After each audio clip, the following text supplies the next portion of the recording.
चलो शुरू करते हैं। अब ये बताओ, प्रेसिडेंट के इलेक्शन के लिए कौन कौन लोग वोटिंग करते थे? अगर तुमको नाम है तब बताओ। एमपी एमएलए, हाँ बताओ पीछे से। सनी कौन कौन थे? लोकसभा राज्यसभा के सभी सदस्य थे या सिर्फ निर्वाचित या इलेक्टेड? ठीक है। नॉमिनेटेड थे क्या? नामांकित नहीं। Very good. सिर्फ इलेक्टेड वाले थे और नॉमिनेटेड वाले नहीं थे। तो नॉमिनेटेड वाले क्यों नहीं थे? इसका रीजन क्या था? नहीं नहीं, वो सही बता रही है, ये भी ठीक बता रही है। लोग क्लास में अटेंटिव थे, आपने नहीं सुना होगा। हाँ बताइए। बैठे बैठे राष्ट्रपति चुनते हैं, और राष्ट्रपति अगर उन 12 लोगों को चुनेंगे राज्यसभा के अंदर, तो ये तो बात पार्शियलिटी वाली हो जाएगी ना, कि हम ही 12 लोगों को चुन रहे हैं और ये 12 लोग किसी और का नाम क्यों लेंगे। तो इस पार्शियलिटी भेदभाव से बचने हेतु सिर्फ और सिर्फ निर्वाचित सदस्यों की भूमिका रह जाती है।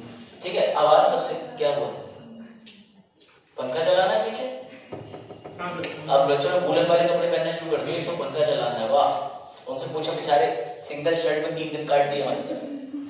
चलो, चलाना और को भी चला देना, देख लो। अब आज सबसे इंपॉर्टेंट ऑफिस पढ़ेंगे, विच इज कॉल्ड उपराष्ट्रपति, यानी कि वाइस प्रेसिडेंट ऑफ इंडिया। किसको पढ़ेंगे? Vice president of India. Good. तो वाइस प्रेसिडेंट ऑफ इंडिया पढ़ने से पहले तुम्हारे सामने कुछ लिस्ट है।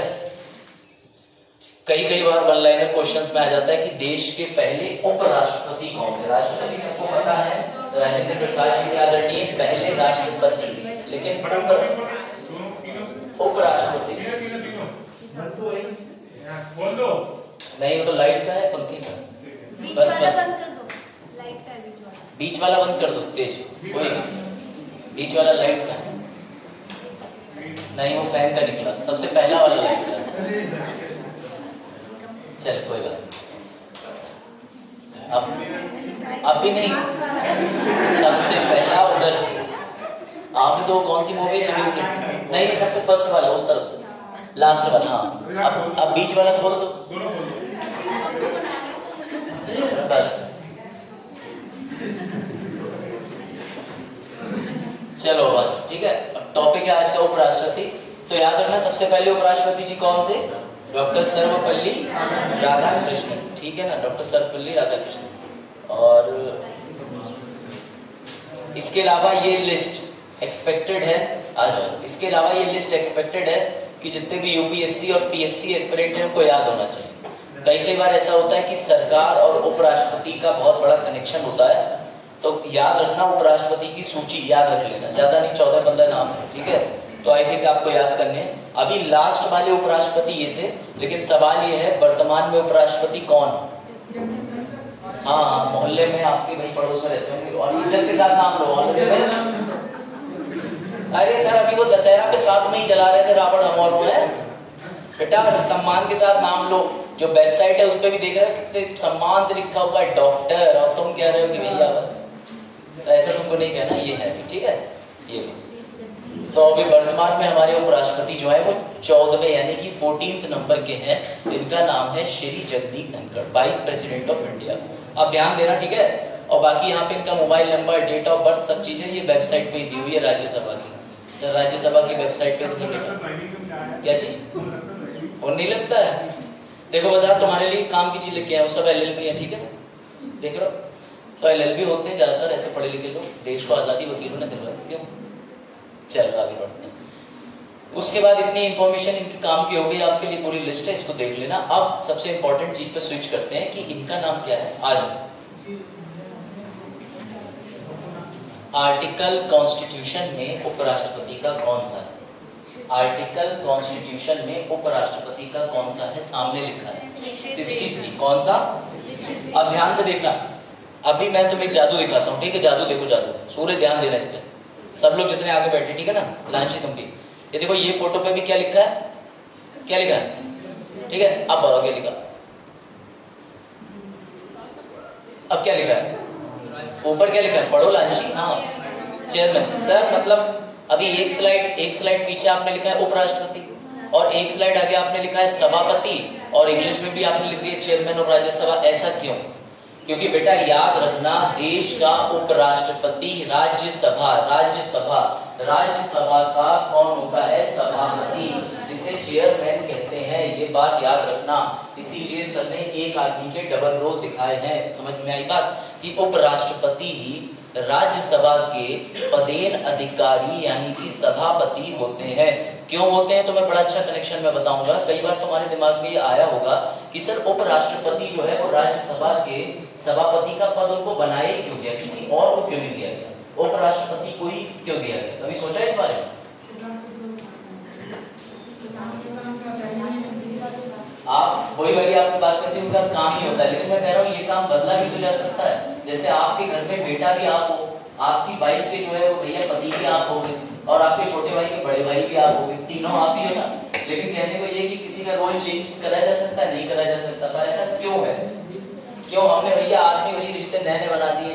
क्यों हम सभापति का पद किसी और को क्यों नहीं दे देते? तो ये तो मैं बताऊंगा। इसके पीछे अमेरिका की प्रणाली जिम्मेदार है, और बड़ा अच्छा कनेक्शन है। इसको मैंने 15 मिनट बाद ही रखा है समझाने के लिए इस कंसेप्ट को, तब तक बच्चे भर जाएंगे, है ना, आ जाएंगे तब तक। चलो बाजार आर्टिकल 63। आर्टिकल 63 एक सिंपल सी बात कहता है कि हमारे देश में एक उपराष्ट्रपति होना ही चाहिए, होगा। समझ गए बात को? यानी उपराष्ट्रपति का ऑफिस ऐसा है जिसे ना तो डिलीट कर सकते हो, ना हटा सकते हो, ना कैंसिल कर सकते हो। उसके साथ ही एक अनुच्छेद 64 और होता है, ये आपके लिए लिखा हुआ है, इसको देख लीजिए। उपराष्ट्रपति राज्यों की परिषद, अब राज्यों की परिषद यहाँ पे किसे कहते हैं? Council of state which is Rajya Sabha. Rajya Sabha को राज्यों की परिषद भी कहा जाता है। यहाँ पर आपकी विधान परिषद की बात नहीं हो रही, कंफ्यूज मत होना बिल्कुल भी। उत्तर प्रदेश के अंदर विधान परिषद है, पर राज्यों की परिषद किसे कहते हैं? राज्यसभा। साफ साफ लिखा हुआ है कि उपराष्ट्रपति राज्यों की परिषद का पदेन अध्यक्ष होगा। उपराष्ट्रपति राज्यों की परिषद का पदेन अध्यक्ष और होगा और लाभ का कोई अन्य पद धारण नहीं करेगा, बशर्ते कि किसी भी अवधि के दौरान जब वह उपराष्ट्रपति के रूप में कार्य करता है या अनुच्छेद 65 के तहत राष्ट्रपति के कार्यों का निर्वहन करता है। ठीक है, खैर इसके साथ एक आर्टिकल आपको और याद रखना है। आर्टिकल 64 के साथ आर्टिकल 89 यानी 89, दोनों लमसम एक ही बात कहते हैं। 89 कहता है कि राज्यसभा के अंदर एक पद होगा जिसे सभापति बोला जाएगा, और वर्तमान समय में जो भी उपराष्ट्रपति होंगे वो भी इस पद को धारण करेंगे। कोई डाउट? तो आपको दोनों ही आर्टिकल ध्यान रखना है। कल को यूपीएससी आर्टिकल 64 के साथ 89 भी दे सकता है, तो आपको कंफ्यूज नहीं होना। ये 64 का इंग्लिश वाला आर्टिकल था। ठीक है, अब आगे बढ़ता है। वजाहत ये रहा अनुच्छेद 89, एक 64 था और दूसरा कौन सा था? 89। याद रखना, भूलना मत कोई। 89 भी सेम बात कह रहा है, राज्यों के परिषद के अध्यक्ष और उपाध्यक्ष। खैर अब सबसे इंपॉर्टेंट चीज में बढ़ते हैं कि अगर हमसे पूछा जाए कि क्या उपराष्ट्रपति डबल रोल निभाते हैं, तो आपका आंसर होगा यस। कौन सा डबल रोल निभाते हैं? एक तो वो उपराष्ट्रपति है और दूसरा राज्यसभा के सभापति। कोई डाउट? सर ये राज्यसभा के सभापति क्या होते हैं? बेटा राज्यसभा, अगर तुमने कभी टीवी देखी हो तो लोकसभा या राज्यसभा में आ जाए, लोकसभा या राज्यसभा में जब सब लोग बैठे होते हैं तो सामने कुर्सी पे एक ऊंची कुर्सी होती है, एक व्यक्ति माइक पे कह रहा होता है बैठ जाओ, हाँ तुम भी बैठ जाओ, ठीक है, I will address the issue. इस तरीके की जो बातें करते हैं ना, तो वो लोकसभा के अंदर स्पीकर बोले जाते हैं, हिंदी में अध्यक्ष बोले जाते हैं, राज्यसभा के अंदर इंग्लिश में चेयरमैन, हिंदी में सभापति। और जब दोनों का नाम एक साथ दिया जाता है तो पीठासीन अधिकारी यानी पीओ कहते हैं, प्रिसाइडिंग ऑफिसर। कोई डाउट? अब इनका आपने डबल रोल भी देख लिया। बाजार मैं इनके डबल रोल से संतुष्ट नहीं हूं, मुझे लगता है इनको एक जिम्मेदारी और दे देनी चाहिए। क्या कहते हो? दे सकते हैं जिम्मेदारी? कोई गेस कर सकता है तीसरी जिम्मेदारी क्या दे सकते हो? राष्ट्रपति का पद कब? एग्जैक्टली, वजाहत ने बिल्कुल से आंसर दिया है। याद रखना, सबसे पहले तो आप ये चीज समझ लीजिए, एक बार डेफिनेशन पे गौर कर देते हैं। जैसे राष्ट्रपति के बारे में अगर हम बात करें, उनका अनुच्छेद 52 में लिखा था कि भारत का एक राष्ट्रपति होगा। इसी 63 में मैंने बताया कि लिखा हुआ है भारत का उपराष्ट्रपति, यानी भारत का एक उपराष्ट्रपति होगा। ये जरा क्वेश्चन को सॉल्व करके दिखाओ, फिर आगे बढ़ते हैं। आसान है क्वेश्चन का।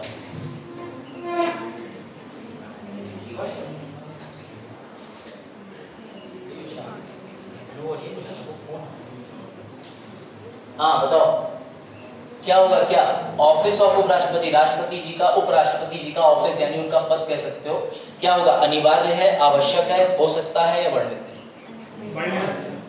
क्या क्या क्या वो लिखा है? वर्णित नहीं। ऑप्शन तो पढ़ो, आप तो चश्मा लगाने के बाद भी गलतियां कर रहे हैं। क्या होगा? सबसे पहला ऑप्शन करेक्ट है। ये बिल्कुल बेसिक क्वेश्चन है, इस तरीके के क्वेश्चन में कंफ्यूज मत होना। साफ लिखा है कि कभी भी उपराष्ट्रपति जी का ऑफिस जो है वो अनिवार्य होता, आवश्यक नहीं होता। नेसेसरी का मतलब होता है कि आज तुम्हारे लिए शिक्षा जरूरी है, कल को तुम ऑफिस में लग गए तो तुम आप कौन पढ़ेगा? यूपीएससी का 2-2.5 साल का सिलेबस उठा के दोबारा पढ़ोगे आईएएस बनने के बाद? तब तक नहीं पढ़ोगे जब तक तुम्हारी रैंक ऊपर नीचे तुम्हें ना करती। समझ रहे हो? उसके बाद इसे कहते हैं नेसेसिटी। आज भूख लग रही, खाना खा लिया। लेकिन अनिवार्य का मतलब ये होता है जैसे तुम्हारी ऑक्सीजन 1-1 सेकंड की भी सप्लाई कट हो गई तो बस हो गया काम। तो जो चीज अनिवार्य है उस पर महत्व देंगे। आ जाओ, चलो फिर निकल पाओगे? स्टैंड आगे पीछे करते हैं, वापस भी कर देना उसको, वैसे मैं बोल नहीं। अब जैसा कि अभी बजात ने बताया और हम लोग बात कर रहे थे, तुमने एक टर्म सुनी होगी इंग्लिश में विच इज वेरी इंपॉर्टेंट। आ जाओ करिए, एक्स ऑफिसियो का मतलब क्या होता है? कई जगह पढ़ा होगा। बहुत से लोग कह देते हैं कि उपराष्ट्रपति जो है या फिर सभापति जो है वो एक्स ऑफिसियो चेयरपर्सन है या एक्स ऑफिसियो चेयरमैन है। लेकिन ये एक्स ऑफिसियो क्या होता है? एक छोटे छोटे पॉइंट में भी डिस्कस करेंगे हम लोग, छोड़ेंगे कुछ। चलो मैं बता देता हूँ। एक्स ऑफिशियो का मतलब ये रखा हुआ है। पदेन एक लैटिन वाक्यांश है जिसका अनुवाद कार्यालय से होता है। मैं तुम्हें एग्जांपल दे दे रहा हूँ। इसका सीधा एग्जांपल ये है, जब आप किसी पद पे होते हो, उस पद पे होने की वजह से आपको दूसरा पद मिलता है। जैसे आप अपने पापा के बेटे हो, आप अपने पापा की संपत्ति के मालिक भी हो। समझ गए ना बात पे? अगर आप उनके बेटे नहीं होते तो संपत्ति के मालिक नहीं होते। आप अपनी बीवी के पति हो तो उसकी छोटी वाली जो बहन है उसके आप जीजा जी हुए। बात आई समझ में? अब आप अगर उसके पति नहीं हो तो फिर आप जीजा जी के पद पे नहीं रहोगे। सिंपल बात समझो। तो अगर उपराष्ट्रपति के पद पे हो तो राज्यसभा के सभापति बन जाओगे, लेकिन अगर उपराष्ट्रपति के पद पे नहीं हो तो सभापति नहीं कहलाओगे। इसे ही एक्स ऑफिशियो कहते हैं। यहाँ एक्स का वो अर्थ नहीं है कि कोई अपनी पोस्ट पे रहा हो और रिजाइन मार दिया हो। यहाँ एक्स ऑफिशियो का मतलब होता है कि जो अपने पद पे रहते रहते दूसरे पद पे भी डबल भूमिका निभाता है। कोई डाउट? अब इसमें ध्यान रखना, अभी मैंने बजाज से भी पूछा था, बजाज ने बिल्कुल सही उत्तर दिया। कोई भी उपराष्ट्रपति 3 भूमिका निभाता है। सर डबल तो सुना था, तीसरी कहां से आ गई? पहला वो कि उपराष्ट्रपति होते हैं स्वयं में, जो कि अनुच्छेद 63 में वर्णित है। उसके बाद राज्यसभा के कौन होते हैं? सभी को पता है भैया, सभापति चेयरमैन होते हैं। अनुच्छेद 64 क्रम से लगे, 63, 64, 65, इसलिए कंफ्यूज नहीं होना। तीसरा होता है कार्यवाहक राष्ट्रपति। ये कभी राष्ट्रपति नहीं बनते, ये राष्ट्रपति बनेंगे तो चुनाव जीतने के बाद ही कहलाएंगे। लेकिन ये कार्यवाहक राष्ट्रपति बन सकते हैं, वो भी कब? जब कोई अकस्मात ऐसी परिस्थिति आ जाए कि राष्ट्रपति उपलब्ध ना हो। ठीक है बचा? तो याद रखना, इनका जुड़वा प्लस बन, यानी भैया तिड़वा हो गया, ट्रिपल रोल निभा रहे हैं। ठीक है? अब तुम्हारे लिए एक बड़ा अच्छा पॉइंट है, इस सिचुएशन को समझना, पोइट्री को। सर जब उपराष्ट्रपति जी अनुच्छेद 64 होते हैं तो वो 65 नहीं हो सकते, और जब वो 65 होते हैं तो वो 64 नहीं हो सकते। इस शायरी को समझ रहे कि नहीं? अरुण समझ आ रही बात? जब vice president of India article 64 होते हैं तो वो आर्टिकल 65 नहीं हो सकते, और जब वो आर्टिकल 65 होते हैं बजात तो वो आर्टिकल 64 नहीं हो सकते। क्या संभव है दोनों होना? बजात बताएं।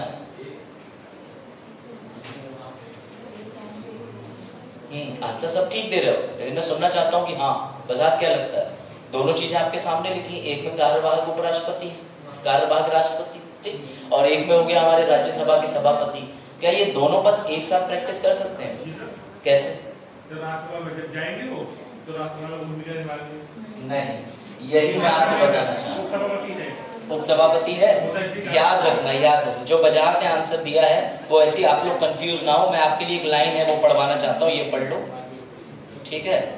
जब भी उपराष्ट्रपति ऐसा कोई कर्तव्य करेंगे, वह राज्यों के परिषद के अध्यक्ष कार्यालय के कर्तव्यों का पालन नहीं करेगा। पीली लाइन से बेटा ऊपर पढ़ लो एक बार। ये देखो, जब भी उपराष्ट्रपति कभी भी ऐसा कार्य कर रहे हो जो राष्ट्रपति का हो, तो आप ये वाली लाइन पढ़ो, वह राज्यों की परिषद के अध्यक्ष के कार्यालय के कर्तव्यों का पालन नहीं करेगा। इतनी बात आपको याद रखनी है कि अगर वो कार्यवाहक राष्ट्रपति बने हुए हैं तो फिर भैया वो राज्यसभा के सभापति का काम कभी नहीं करेंगे। और सर दूसरा सवाल ये है कि अगर वाइस प्रेसिडेंट को एक्टिंग प्रेसिडेंट बना दिया जाए तो सैलरी कौन सी मिलेगी? मैं बता चुका हूँ। कार किसकी यूज करेंगे? उपराष्ट्रपति की, राष्ट्रपति। खाना उनको कहाँ मिलेगा? राष्ट्रपति वाली मेस में, उपराष्ट्रपति वाली? चल कहने का मतलब ये सारी फैसिलिटी मिलेंगी राष्ट्रपति। अच्छा, कई बार शाही, अच्छा अब सुनो, यूपीएससी तुम्हें कई बार कंफ्यूज करता है बड़े अच्छे से, बट तुम्हें कंफ्यूज नहीं होना। यूपीएससी क्या करेगा, लिख देगा कि निम्न में से कौन से कार्य उपराष्ट्रपति कार्यवाहक राष्ट्रपति होते हुए नहीं कर सकता, लिख देगा अध्यादेश जारी करने की शक्ति। बेटा याद रखना x = y। Sir x = y का मतलब अगर उपराष्ट्रपति राष्ट्रपति के पद पे गए हैं तो ऐसा कोई भी काम जो राष्ट्रपति करते थे वो सारे काम करेंगे। संयुक्त बैठक हाँ, वीटो हाँ, अध्यादेश जारी करना हाँ, किसी भी सभा को संबोधित करना जिस दिन उसका पहला सत्र होता है हाँ, नई सरकार बन के आएगी संबोधित करना हाँ, सारे काम उपराष्ट्रपति जी करेंगे क्योंकि उन्होंने जाकर के वो पद ग्रहण कर लिया है। अब वो 6 महीने तक सारे काम करेंगे। सर 6 महीने तक ही काम क्यों करेंगे, क्योंकि अधिकतम उपराष्ट्रपति कार्यवाहक राष्ट्रपति कितने महीने के लिए बने रह सकते हैं, 6 महीने के लिए। तो हर जगह पर कंसेप्ट कनेक्टिविटी है, उस पर आपको कंफ्यूज नहीं होना। चलो अब आगे बढ़ते हैं।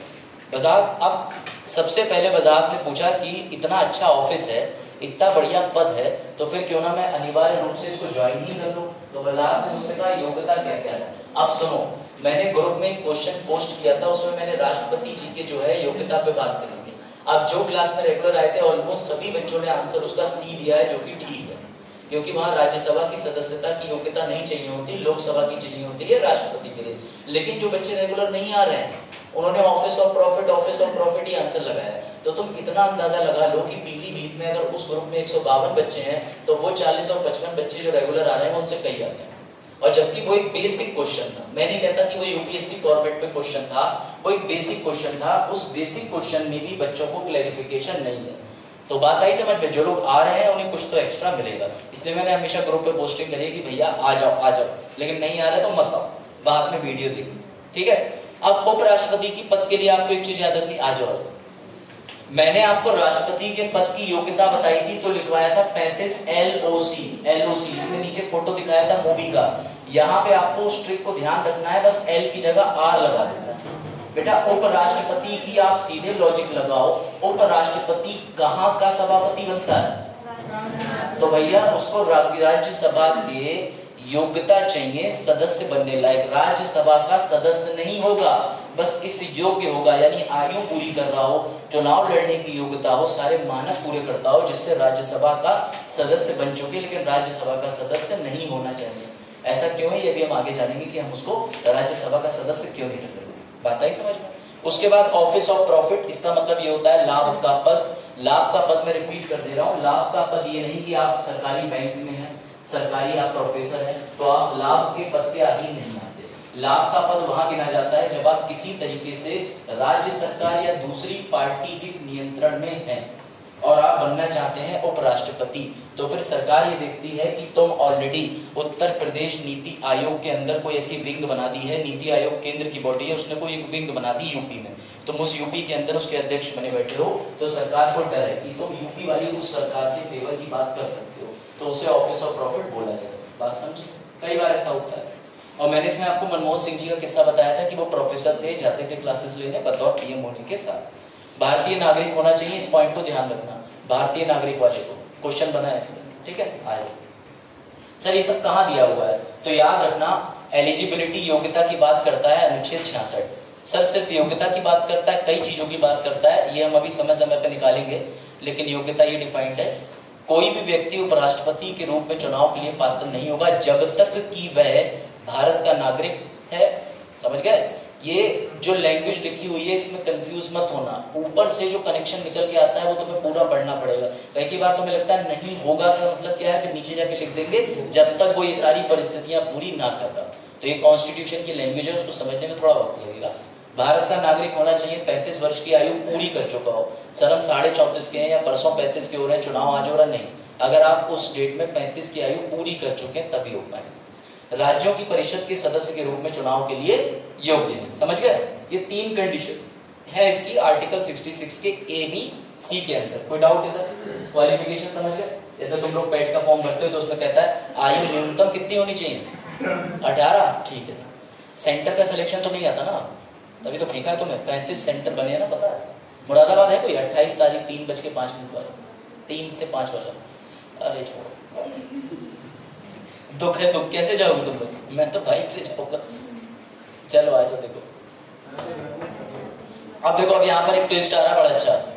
अयोग्यता समझ लो, यानी कि डिस्क्वालिफिकेशन। सर आर्टिकल 66 के अंदर, हाँ बस हो गया।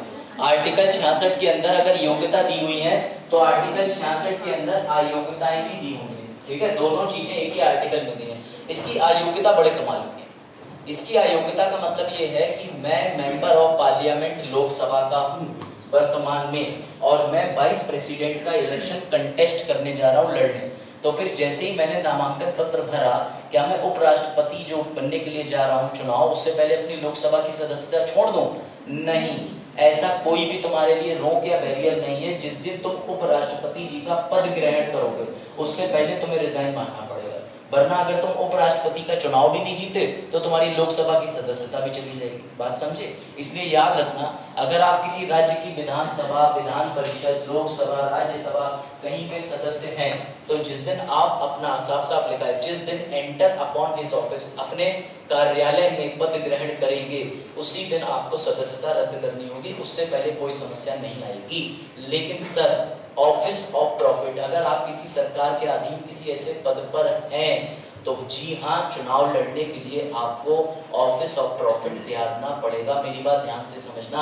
जैसे मैं लड़ने जा रहा हूँ बीजेपी पार्टी से चुनाव, मैं कांग्रेस के अंदर बैठा हुआ हूँ, महत्वपूर्ण पद लिए, लाभ का पद, तो तुम्हें लगता है कि मैं बीजेपी की तरफ आकर के उनके फेवर की बात करूंगा? नहीं, मैं कांग्रेस की बात कर सकता हूं। तो मुझे चुनाव जीतना तो बात की बात है, लड़ने से पहले भी उस पॉलिटिकल पार्टी का दिया हुआ पद छोड़कर आना पड़ेगा। अगर मैं कोई सरकारी पद पर बैठा हुआ हूं, बात समझे, उसे कहते हैं रेस्ट्रिक्शन, यानी कि चुनाव लड़ने वाली परिस्थिति अलग और पद ग्रहण करने के बाद त्यागने वाली परिस्थिति ठीक है। हाँ ठीक है, बिल्कुल रह सकते हो। इनका जो सवाल का जवाब है वो मैं भी आपको आगे बताऊंगा। पहली बात तो इसके लिए कोई सदस्यता, क्या चीज? ग्राम प्रधान, हाँ कोई बात नहीं, साफ साफ इसमें पीछे लिखा हुआ है बजात। आपका आंसर मैं दे चुका हूँ, फिर भी मैं रिपीट कर दे रहा हूँ। आप राज्यसभा के सदस्य बनने के योग्य ले आओ, वो आयु पूरी करते हो, जो चाहिए क्राइटेरिया, वो क्राइटेरिया पूरा नहीं। ग्राम, जब उपराष्ट्रपति का चुनाव जीत जाए, नहीं, संविधान में जिन चीजों का वर्णन नहीं होता वो गवर्न होती है रॉक कॉप्स, समझ गए? अब आप रॉक कॉप पढ़ सकते हो, अभी मत कहना रॉक कॉप क्या है, rules of procedure conduct of business, समझ गए? या फिर राष्ट्रपति उपराष्ट्रपति चुनाव अधिनियम 1951 भी आप देख सकते हो, उसमें भी दिया हुआ। सही है, क्लियर हुआ? संविधान में हर चीज नहीं दी है, चिंता ना करो। संविधान में कहीं नहीं लिखा डायरेक्टली कि आरक्षण इस वर्ग को देना है, वहां क्लासेस लिखी। चलो बढ़े आगे। देखो, जिस दिन एंटर अपॉन ऑफिस, ये लिखा हुआ है आर्टिकल 66 के 2 में साफ, उपराष्ट्रपति संसद के किसी भी सदन या किसी राज्य के विधानमंडल के किसी सदन का सदस्य नहीं होगा, और यदि संसद के किसी भी सदन या किसी राज्य के विधानमंडल के किसी सदन का सदस्य उपराष्ट्रपति चुना जाएगा, जिस दिन वह उपराष्ट्रपति के रूप में अपना पद ग्रहण करेगा, उस दिन यह माना जाएगा कि उसने उस सदन में अपनी सीट खाली कर दी है। तो ऑफिस में एंटर करने की बात हो रही है, चुनाव लड़ने से पहले किसी भी तरीके की रोक नहीं है, अगर आप लोकसभा, विधानसभा या फिर विधान परिषद के सदस्य हैं। चलो टेक्निकलिटी हो गई, अब आगे बढ़ते हैं। अब आ जाओ, उपराष्ट्रपति का चुनाव कराते हैं। इनका चुनाव भी अनुच्छेद 66 में आता है। 66 में योग्यता भी आ रही है, 66 में अयोग्यता भी आ रही है, 66 में चुनाव हो रहा है। कितने लोगों को याद है राष्ट्रपति का चुनाव? राष्ट्रपति के चुनाव का अनुच्छेद था, वो तो छोड़ी दो, अनुच्छेद 55 के अंदर बात हुई थी, लेकिन उसके साथ और क्या था? हमने कौन कौन से 2 नियम या अधिनियम पढ़े थे, बताओ सर? निर्वाचन की, अच्छा, और ठीक है, वो तो बिल्कुल आप सही कह रहे हैं। मैं ये कह रहा हूँ राष्ट्रपति चुनाव में अनुच्छेद के साथ हमने और क्या एक्स्ट्रा पढ़ा था, बताओ? कुछ याद आ रहा है? वो भी ठीक है, वो उनका इलेक्शन कैसे होना है जो आप बता रहे हो, वो तरीका ठीक है, लेकिन हमने सिर्फ आर्टिकल में दिए हुए प्रावधानों के साथ अलग से कोई अधिनियम जोड़ा था? टेलीग्राम चला रहा है, ये लो, ये अब याद आया? अब याद आया बेटा? राष्ट्रपति के चुनाव के समय भी आपने ऐसा ही पन्ना देखा था, सेम पेज में उठा के लाया हूं, देखो इसमें क्या लिखा हुआ है। राष्ट्रपति और उपराष्ट्रपति चुनाव अधिनियम 1952, which is the presidential and vice presidential election act, और दूसरा है राष्ट्रपति और उपराष्ट्रपति चुनाव के अधिनियम के साथ नियम 1974। अब कुछ कुछ याद आ रहा है? यानी कि इनके लिए सेम कानून जिम्मेदार है जिस कानून से राष्ट्रपति का चुनाव हो रहा था। सनी को डाउट, अश्विन को डाउट, इधर शिवांशी एवं बाकी लोगों को डाउट। चरण ये चीज क्लियर हुई? मैंने इसीलिए सेम पेज लगाया ताकि तुम्हें याद आ जाए। इधर शिवांगी को डाउट, समझ आ रहा है थोड़ा बहुत? चलो भूमि समझ आ रहा है? ठीक। अब ध्यान देना, उनके चुनाव की प्रणाली आपने समझ ली, यानी प्रणाली तो अभी हम बात करेंगे, लेकिन चुनाव का भी अनुच्छेद 66 है। मैं तो कहता हूं कि सबसे इंपॉर्टेंट आर्टिकल 66 है। चुनाव की इसमें बात हो रही, योग्यता की इसमें बात हो रही, अयोग्यता की इसमें बात हो रही है। अभी देखना पूरा आर्टिकल 66 ही हम कवर कर डालेंगे। अब वजाहत ने पूछा कि चुनाव के ये तो नियम है, तो फिर चुनाव कराते कैसे हैं? तो ये लो वजाहत, तुम्हें चुनाव में एक करारा झटका लगेगा लेकिन तुम्हें समझ आ जाएगा। सबसे पहले तो इनके चुनाव की घोषणा कौन करेगा? राष्ट्रपति के चुनाव की घोषणा कौन करेगा? तो देखो बगल में क्या लिखा है, भारत का चुनाव आयोग। क्या इसमें उत्तर प्रदेश के चुनाव आयोग की कोई भूमिका रहेगी? नहीं, राज्यों का चुनाव नहीं है ये, तो इसमें इलेक्शन कमीशन ऑफ इंडिया। अब सर ये जो आपने 3 लिखे हुए हैं ना, ये हमने राष्ट्रपति के चुनाव में पढ़े थे। बेटा अप्रत्यक्ष होता है चुनाव की प्रत्यक्ष होता है? अप्रत्यक्ष का मतलब इनडायरेक्ट, इनडायरेक्ट का मतलब एक दिन वजाहत गए और उपराष्ट्रपति को जाकर के वोट दिया है। सही बोल रहा हूँ गलत बोल रहा हूँ? सही बोल रहा हूँ गलत बोल रहा हूँ? वजाहत गए जाके मशीन में उपराष्ट्रपति जी को वोट दिया है। गलत। कभी भी एज अ ऑडियंस हम लोग इस तरीके के चुनाव में भागीदारी नहीं करते। इसमें डालते हैं वोट एमपी। सर उसमें एमएलए भी डाल लेते हैं। अभी देखो इसमें एमएलए को भी गायब करता हूँ, अभी और मजा आएगा। उसके बाद अगला है अनुपातिक प्रतिनिधित्व। आपने वैल्यू निकाली थी मेंबर ऑफ पार्लियामेंट की, एमएलए की, याद है? राष्ट्रपति में यूपी आबादी गुणे कितने विधायकों की संख्या गुणा 1/1000, एक्स निकाल करके मल्टीप्लाई कर दिया था जितने विधायक थे, तो टोटल आ गई थी संख्या। कोई डाउट? अब देखो इसके अलावा इनका वोट भी कैसे पड़ रहा है, एकल संक्रमणीय मतदान के जरिए। अब तुम यहाँ पर 100% अपनी आंखें ओपन रखना। सर इनका निर्वाचक मंडल क्या है? सबसे पहले याद रखना, राष्ट्रपति के निर्वाचक मंडल के अंदर आ रहे थे संसद के लोकसभा राज्यसभा के निर्वाचित सदस्य, संसद के लोकसभा राज्यसभा के निर्वाचित सदस्य और जितने भी राज्य हैं उनकी विधानसभा के निर्वाचित सदस्य।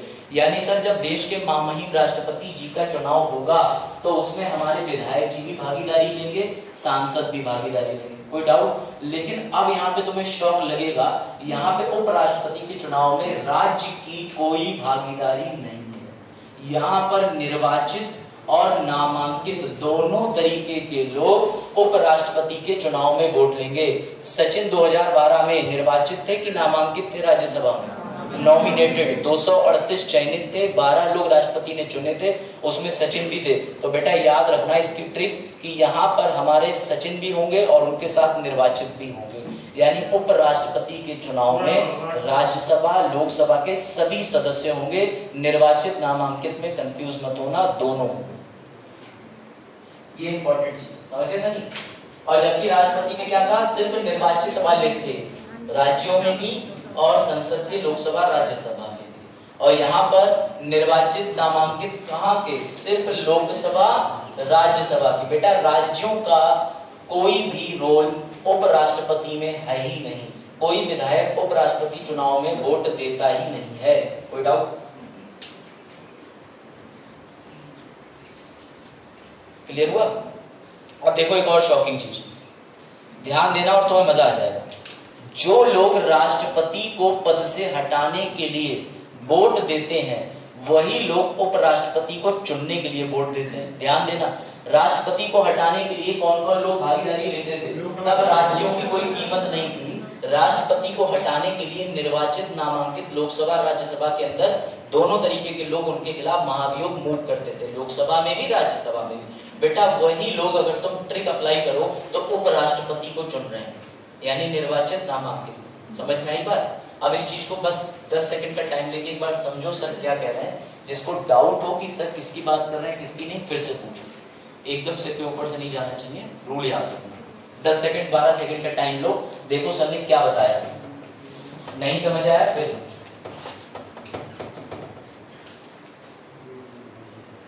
ऐसे पानी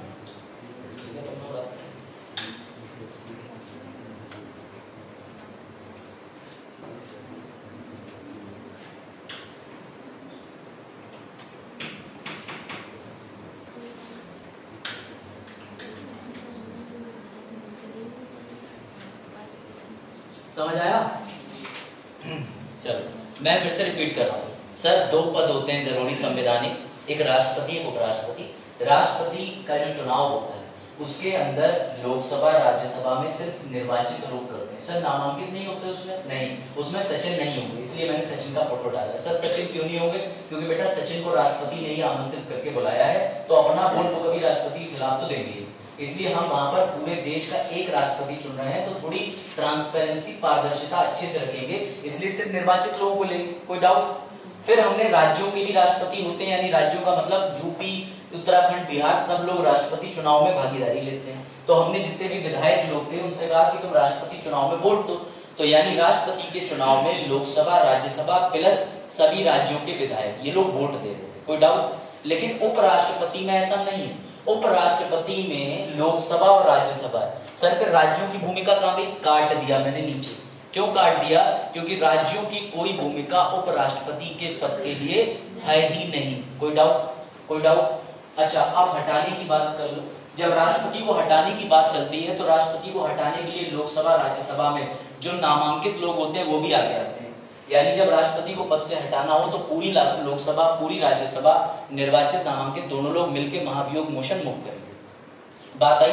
लेकिन उपराष्ट्रपति के केस में भी आप देखोगे कि जब इनको हटाना होगा तब भी सेम प्रोसीजर होगा। ठीक है, पर याद रखना जो उपराष्ट्रपति की नियुक्ति में है वो राष्ट्रपति को हटाने में है, ऐसे आप याद कर सकते हो। ठीक है, इनका निर्वाचक मंडल याद रखना, राष्ट्रपति में 3 लोग थे, लोकसभा, राज्यसभा, एमएलए। उपराष्ट्रपति में 2 ही लोग हैं, लोकसभा, राज्यसभा। लेकिन ये 2 लोग पूरे होंगे, यानी सचिन भी होंगे। और सचिन क्यों होंगे? नामांकित और निर्वाचित दोनों।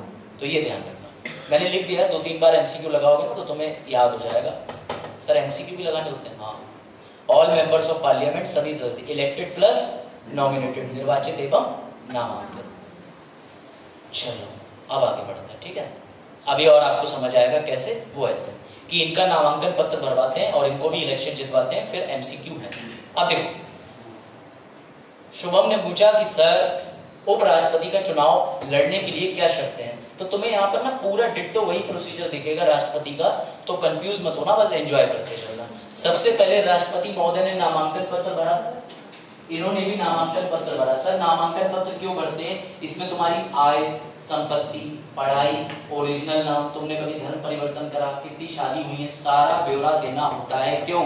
बेटा तुम देश के राष्ट्रपति और उपराष्ट्रपति के चुनाव की बात कर रहे हो, किसी वार्ड मेंबर के चुनाव की बात नहीं कर रहे हो। जो एक बार गलती हो गई तो चलो मेंबर है, पूरे वार्ड पे बीतेगी, यहाँ पूरे राष्ट्र के साथ विश्वासघात हो जाएगा।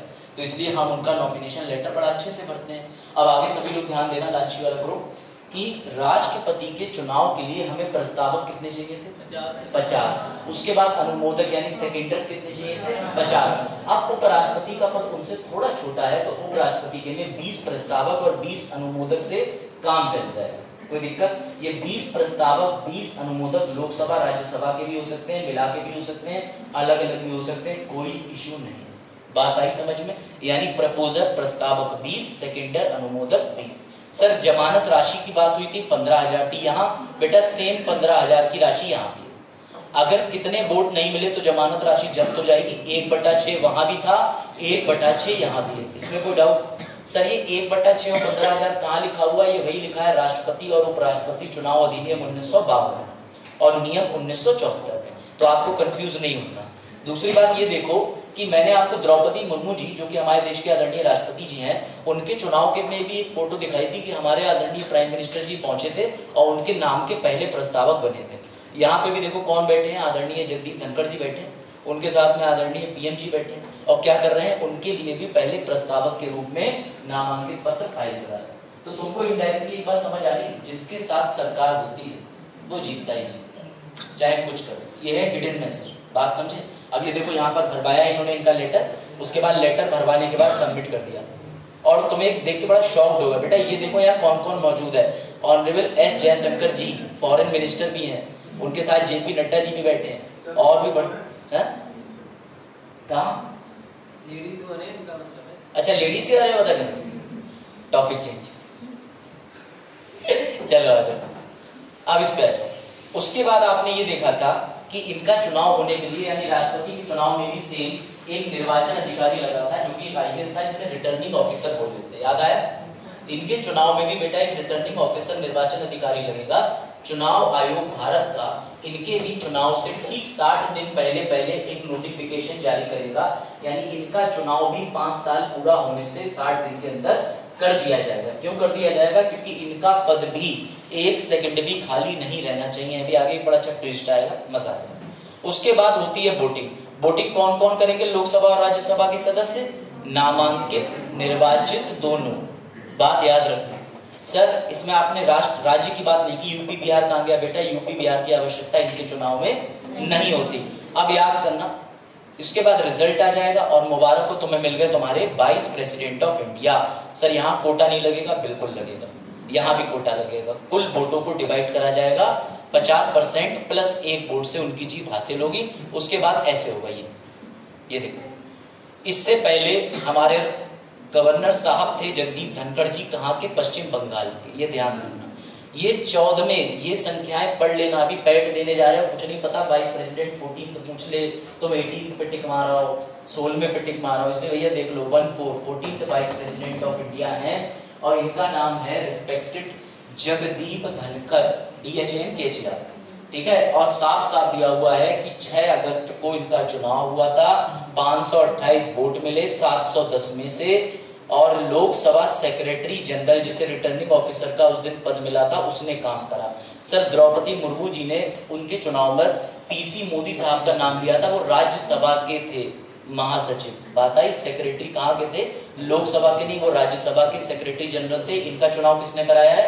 लोकसभा के सेक्रेटरी जनरल। रिटर्निंग ऑफिसर का बेटा नाम भी जरूरी होता है, उत्पल कुमार सिंह, UK सिंह। और इनके ऑपोजिशन का भी नाम मैं तो कहता हूँ याद कर लो, कुछ नहीं पता कब UPSC क्या कर जाए। ऑपोजिशन के कैंडिडेट थे मार्गरेट अल्वा, जिनको सिर्फ 182 वोट मिले। अब देखो, इनको 528 वोट, उनको 182 वोट, तो क्यों मिले? उसके पीछे एक फोटो दिखाई थी मैंने तुम्हें, समझ गया ना? जिसके साथ सरकार उसकी ना हो कभी हार। तो बजा पहले पार्टी ज्वाइन करें फिर चुनाव हो, समझ गया आप? तो ये रहा। इसके बाद ऐसा एक न्यूज आ जाती है द हिंदू की, ये vice president election over, Jagdeep Dhankhar elected, चयनित हुए 14वें उपराष्ट्रपति, सिक्योरिंग, उन्होंने मतदान प्राप्त किए 528, जिनमें उन्हें पहली वरीयता मिली किनके विरुद्ध? उनके अपोजिशन यानी विपक्ष के कैंडिडेट मार्गरेट अल्वा 182 के खिलाफ। चलो अब आ जाओ। अब उसके बाद हमारे बेटा उपराष्ट्रपति जी शपथ लेंगे। शपथ क्यों? यहाँ पर शपथ इसलिए लेंगे क्योंकि 3 ऐसे पद होते हैं जिनकी शपथ संविधान के अनुच्छेद में वर्णित है। मैंने राष्ट्रपति में पढ़ाया था कि राष्ट्रपति की शपथ अनुसूची 3 में नहीं आती, उनकी शपथ आती है अनुच्छेद 60 में। ऐसे याद रखना, हमारे देश के उपराष्ट्रपति की शपथ कहाँ मेंशन है? आर्टिकल 69 में, आर्टिकल 69 में। और ये लो, इसमें तुम्हारा 1 लाइनर क्वेश्चन और कवर है। राष्ट्रपति को शपथ कौन दिलाते हैं? गवर्नर को कौन दिलाते हैं? राज्यपाल को। गवर्नर को दिलवाते हैं उस राज्य के हाई कोर्ट के मुख्य न्यायाधीश, यानी इलाहाबाद के chief justice of India, chief justice of Allahabad high court जाएंगे और राज्यपाल को शपथ दिलाएंगे। लेकिन याद रखना, राष्ट्रपति को शपथ मुख्य न्यायाधीश दिलाते हैं, लेकिन उपराष्ट्रपति को शपथ राष्ट्रपति दिलाते हैं। ये चीज ध्यान रखना, कई लोगों को कंफ्यूजन होता है। मैंने छोटा चार्ट बनाया है, इसको रट लेना। सर राष्ट्रपति को कौन शपथ दिलाता है? भारत के मुख्य न्यायाधीश CJI। सर राज्यपाल को उनके लमसम बराबर ही रखा जाता है, तो राज्य में कौन दिलवाएगा उन्हें? जैसे यूपी की बात करें तो इलाहाबाद हाई कोर्ट के चीफ जस्टिस, बिहार की बात करें पटना हाई कोर्ट के चीफ जस्टिस, MP की बात करें जबलपुर हाई कोर्ट के चीफ जस्टिस, उनको शपथ दिलाएंगे। सर उपराष्ट्रपति को कौन शपथ दिलाता है? बेटा उपराष्ट्रपति को रखा ही राष्ट्रपति जी ने इसलिए है, ये पद ही इसलिए बना हुआ है कि मैं नहीं होऊंगा तो तुम आ जाना, तो शपथ भी वही दिलाते हैं। ठीक है, इनकी शपथ याद रखना 69 में दी हुई है, 69 लिख लिया, बढ़िया गया। इनकी शपथ हो गई। चलो अब इनकी शपथ सर दिखा भी देते, थोड़ी सी पढ़ी लेते हम। पता नहीं सर IAS बने ना बने, कम से कम उपराष्ट्रपति की शपथ ले लें। चलो भैया पढ़ो, मैं AV मतलब तुम्हारा नाम, पढ़ो भैया शपथ लो जिसे लेनी। बाद में मत कहना शपथ नहीं दिलवाए। सर राष्ट्रपति उपराष्ट्रपति सब शपथ ही ले रहे हैं, बनेंगे तो बजाज पढ़ो जरा, देखें तुम्हारी हिंदी कैसी। बजाज शर्मा है, क्या कह रहा? चलो मैं एबी। अब यहाँ देखना, राष्ट्रपति की शपथ में 3 शब्द आए थे, रक्षा, सुरक्षा, याद आ रहा है? मैंने बताया था कि प्रोटेक्ट करेंगे, गार्ड करेंगे, परसिवियरेंस करेंगे, अलग अलग तरीके था। बेटा यहाँ इनकी शपथ में देखो क्या रखा है, सच्ची आस्था और निष्ठा रखूंगा भारत के संविधान के प्रति। ये शब्द यूपीएससी प्रीलिम्स में बन के आ जाएंगे क्वेश्चन में, और फिर वो शपथ को नीचे लिख के दे देंगे कि ये किसकी शपथ है। इसीलिए शपथ के शब्दों को ध्यान में रखना। मैं ए से अभिषेक मिश्रा, ठीक है, चलो ए से अभिषेक मिश्रा होता ना इसे, तो ए बी अभिषेक शुरू हो गया। मैं अभिषेक सत्य निष्ठा से प्रतिज्ञा करता हूँ कि मैं कानून द्वारा स्थापित भारत के संविधान के प्रति सच्ची आस्था और निष्ठा रखूंगा और मैं उस कर्तव्य का ईमानदारी से निर्वहन करूंगा जिस पर मैं प्रवेश करने वाला हूँ। सर आप तो क्लास में ही प्रवेश कर रहे हो। हाँ, उपराष्ट्रपति के चुनाव में भी देरी है मेरे, ठीक है। तो पहले मैं 35 का हो जाऊं, उसके बाद विचार करूँ। चलो IAB समझ गया ना, बाजार देख लिया ध्यान से, कोई दिक्कत? अब सर आपने ये 2 टिक क्यों मार दिए हैं? सर ओथ और अफर्मेशन, बेटा ये प्रतिज्ञान और शपथ क्या होता है दोनों बताओ, तुम्हारे अच्छा डाउट दूर करता हूँ, मजा आया। कई जगह लिखा होता है ओथ एंड अफर्मेशन, तो कुछ लोग कहते हैं दोनों सेम चीज है। नहीं, जब उपराष्ट्रपति जी ये नीचे वाली जो बात लिखी है ना, इसको नहीं पढ़ेंगे और कह देंगे मैं ईश्वर को साक्षी मान के इस पद पर ग्रहण लेता हूं कि मैं अपने ईश्वर से फला फला जो भी है लाइन बोल करके ईमानदारी से अपने पद का निर्वहन करूंगा, तो बेटा याद रखना उसे कहते हैं प्रतिज्ञान लेना।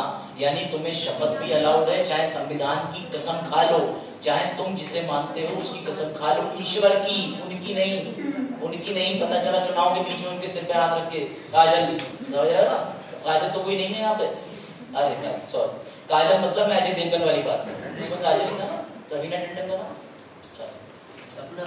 सपना था। देखा, यही मैं सुनना चाह रहा था। कौन निकले भैया सपना वाले? कौन निकले? सूरज गलत दिशा में निकला आज, लेकिन चलो नाम यही था फिलहाल, सपना ही था, सही कह रहा। देखो 6, हाँ बस पीछे गाने भी हो गए, जीता था जिसके लिए चला, बस भैया। चल देखो आ जाओ, बस अब नींद से जाग जाओ। बाजार तुम्हारी फेवरेट पिक्चर कौन सी? तुम्हारी फेवरेट मूवी है तो अच्छा विषय, कोई भी पिक्चर बता सकते हो, कौन सी? चलो हाँ, इधर बताने के लिए बच्चे बैठे, उनसे पूछा नहीं जा रहा। इनकी फेवरेट मूवी है कोई मिल गया, है ना? कह रहे हैं उनके हिसाब से ठीक भी है, कोई मिल गया मूवी। हाँ भाई बिल्कुल ठीक। और तुम्हारे हिसाब से कौन सी? प्लीज मूवी नहीं, अरुण के हिसाब से कोई मूवी अच्छी निकालनी पड़ेगी। वो कौन सी मूवी आई थी? शादी में जरूर। देखा, अब अरुण कुछ नहीं कह सकते, अब अरुण का सीधा उद्देश्य सर क्या, कौन सी पिक्चर?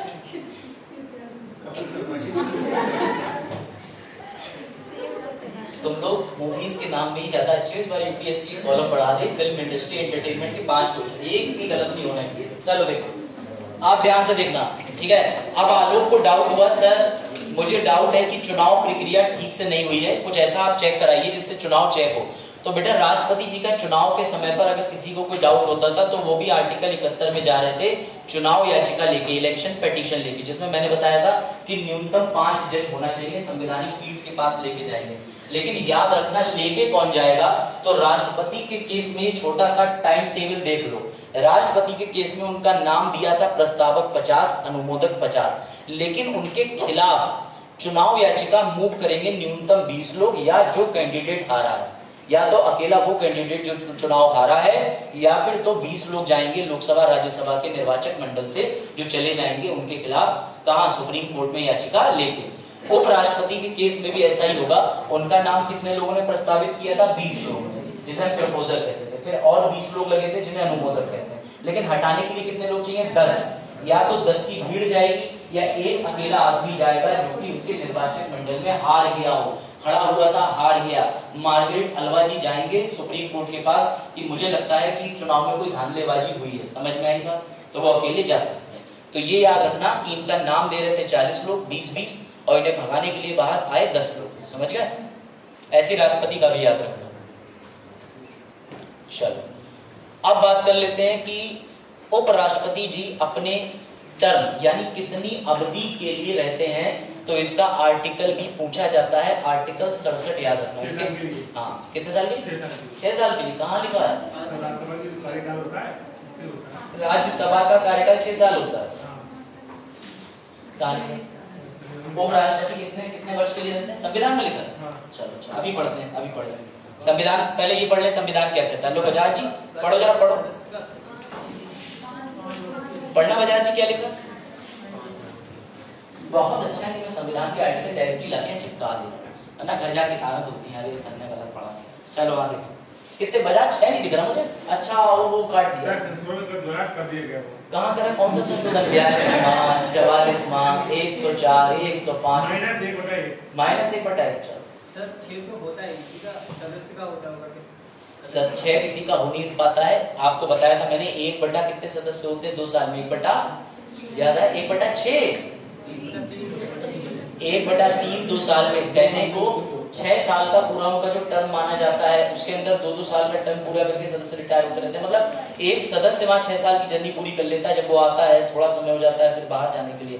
लेकिन यहाँ पर हम बात कर रहे हैं उपराष्ट्रपति के ऑफिस की, ठीक है। जो आप चीज पूछ रहे हो वो भी आगे आएगी, लेकिन 6 वर्ष कहीं नहीं लिखा है, इसलिए कंफ्यूज मत होना। उपराष्ट्रपति कितने पद के लिए भैया, कितने समय के लिए पद पे रहेंगे? 5 साल। राष्ट्रपति कितने वर्ष के लिए थे? 5 साल। जब तक उनके स्थान पर कोई दूसरा व्यक्ति चुनाव जीत के नहीं आ जाता, तब तक वो अपने पोस्ट को, अपनी सीट को नहीं छोड़ेंगे। ऐसा ही था राष्ट्रपति के केस में भी था ना, कोई डाउट इसमें? तो दोनों जगह यही था कि उपराष्ट्रपति की जगह पर जब तक उनके सदस्य नए वाले भैया जो उपराष्ट्रपति का चुनाव जीत के नहीं आ जाते, तब तक कि वो अपना पद नहीं छोड़ेंगे, तब तक कि उस कुर्सी पर विराजमान रहेंगे। राष्ट्रपति की भी कंडीशन सेम थी। ये कंडीशन अच्छी, इसको देख लो। त्याग पत्र, उपराष्ट्रपति किसे देते हैं त्याग पत्र? राष्ट्रपति को। और राष्ट्रपति किसे त्याग पत्र देते हैं? लोग हो गए राष्ट्रपति बाहर ही आ गए, सुप्रीम कोर्ट को देते हैं। वाह आज कहाँ से पढ़ रहे हो तुम आजकल मेरे अलावा छोड़ के? मैं तो आज ही पढ़ा रहा हूँ।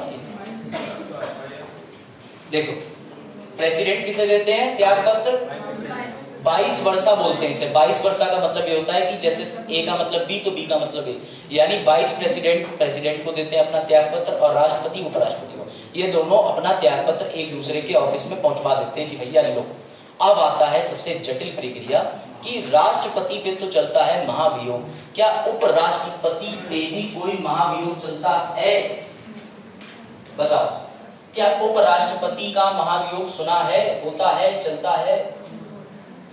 राष्ट्रपति को हटाने के लिए इम्पीचमेंट बोला जाता है, जिसे महाभियोग कहते हैं। क्या उपराष्ट्रपति को हटाने के लिए इम्पीचमेंट या महाभियोग होता है? क्या लगता है वहां होगा कि नहीं? हाँ, इधर भूमि होगा कि नहीं? नहीं। क्यों हंस रहे हो? चलो फिर आगे देखते हैं। अब देखो ध्यान से बेटा, 22 प्रेसिडेंट को हटाने के लिए बस एक कंडीशन याद रखना, वो कहाँ के सभापति हैं? राज्यसभा के। तो उन्हें हटाने के लिए प्रस्ताव दिया जाता है। प्रस्ताव, इसे महाभियोग नहीं बोलते। वो प्रस्ताव सर्वप्रथम राज्यसभा में ही सबसे पहले दिया जाएगा। कोई डाउट? कोई डाउट? उपराष्ट्रपति को हटाना है तो सबसे पहले राज्यसभा के अंदर कई लोग एक कागज पर लिख करके एक रिजोल्यूशन यानी एक तरीके से प्रस्ताव पारित करेंगे कि हमारे उपराष्ट्रपति जी को हटाया जाए, लेकिन वो लोग होने चाहिए राज्यसभा के अंदर।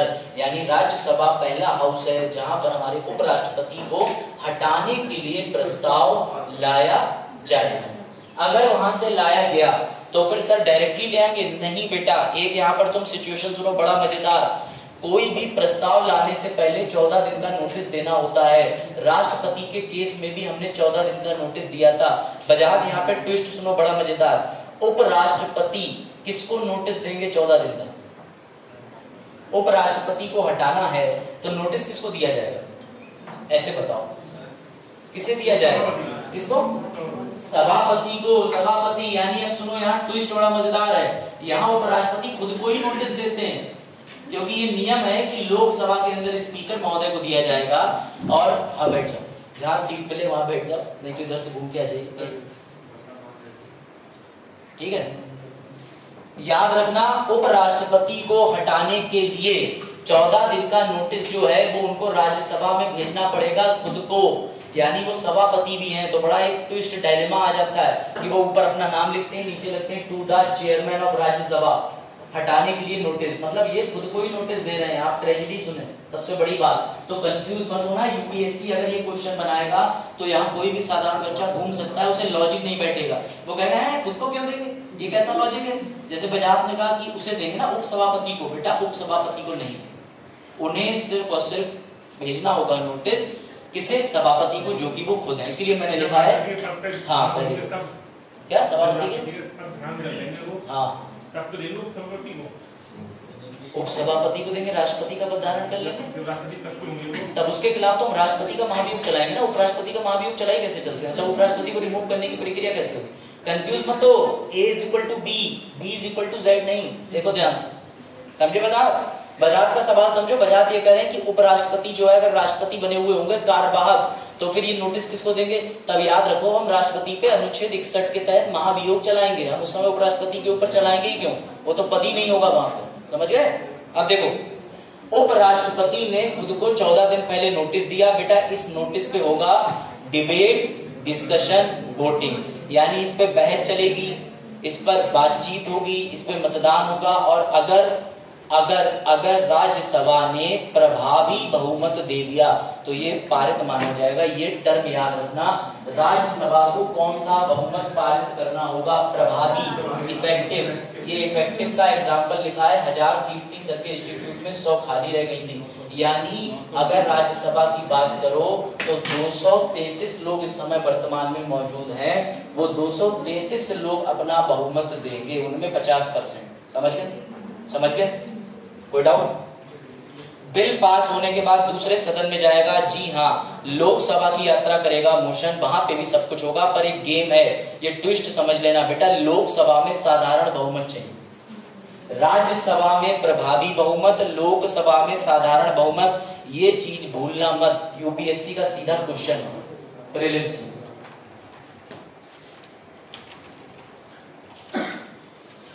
पीछे समझ आ रहा, फरीना नाम है कि फरीना एनए नाम। सोनू क्या वो लेट कैसे हो गए, इनके गांव गए थे जी, गांव में तो वहां पे रास्ते में गाड़ी पंचर हो गई। अरे कोई बात नहीं, हमने सोचा जितना टाइम लगे पहुंच जाओ। ये बात सही। भले अभी तो 35 मिनट है ना, 35 मिनट में भी आप काफी कुछ किए, सही रहा है, गुड डिसीजन। ठीक है चलो, छुट्टी होती हाँ ये काम करता है। उन्हें पता थोड़ी था कि पिक्चर होगा गांव से आते समय, तो अकस्मात परिस्थिति, कोई चाहता है कभी पिक्चर, कभी कोई भी ऐसा व्यक्ति बता दो जो सोच के बैठा हो जब तक उसकी पिक्चर की दुकान में वो है, वो कुछ कीड़े डालते हैं बाहर, बोले अरे वो गाड़ी आ रही है, देखे टायर चेक करके अरे पिक्चर हो गया, क्या लगा था। हाँ सही है, बस चलो बढ़िया। अब ध्यान देना, बजात बताओ राज्यसभा में कौन सी मेजोरिटी चाहिए उपराष्ट्रपति को हटाने के लिए, कितने लोग बहुमत देंगे, साधारण वाला या प्रभावी वाला। राज्यसभा में प्रभावी, लोकसभा में साधारण बहुमत चाहिए होगा। सर अब तो हमारे उपराष्ट्रपति हट जाएंगे, बेटा उससे पहले ये देख लो जो अभी तुम्हें सारी परिस्थिति बताई थी वो सब लिखी हुई है अनुच्छेद 14 में, कितने दिन का नोटिस होना चाहिए, 14 दिन का। अपना त्याग पत्र किसे देगा, तो भैया ये सब दिया हुआ है, एक उपराष्ट्रपति राष्ट्रपति को संबोधित अपने हस्ताक्षर सहित पत्र अपना पद त्याग सकता है, ये सब लिखा हुआ है अनुच्छेद 67 में, जो अभी हमने पीछे पढ़ा है। तो कोई ऐसा हार्ड एंड फास्ट कहीं और से नहीं पढ़ रहा। चलो इसका पहले उत्तर दो फिर आगे बढ़ते हैं।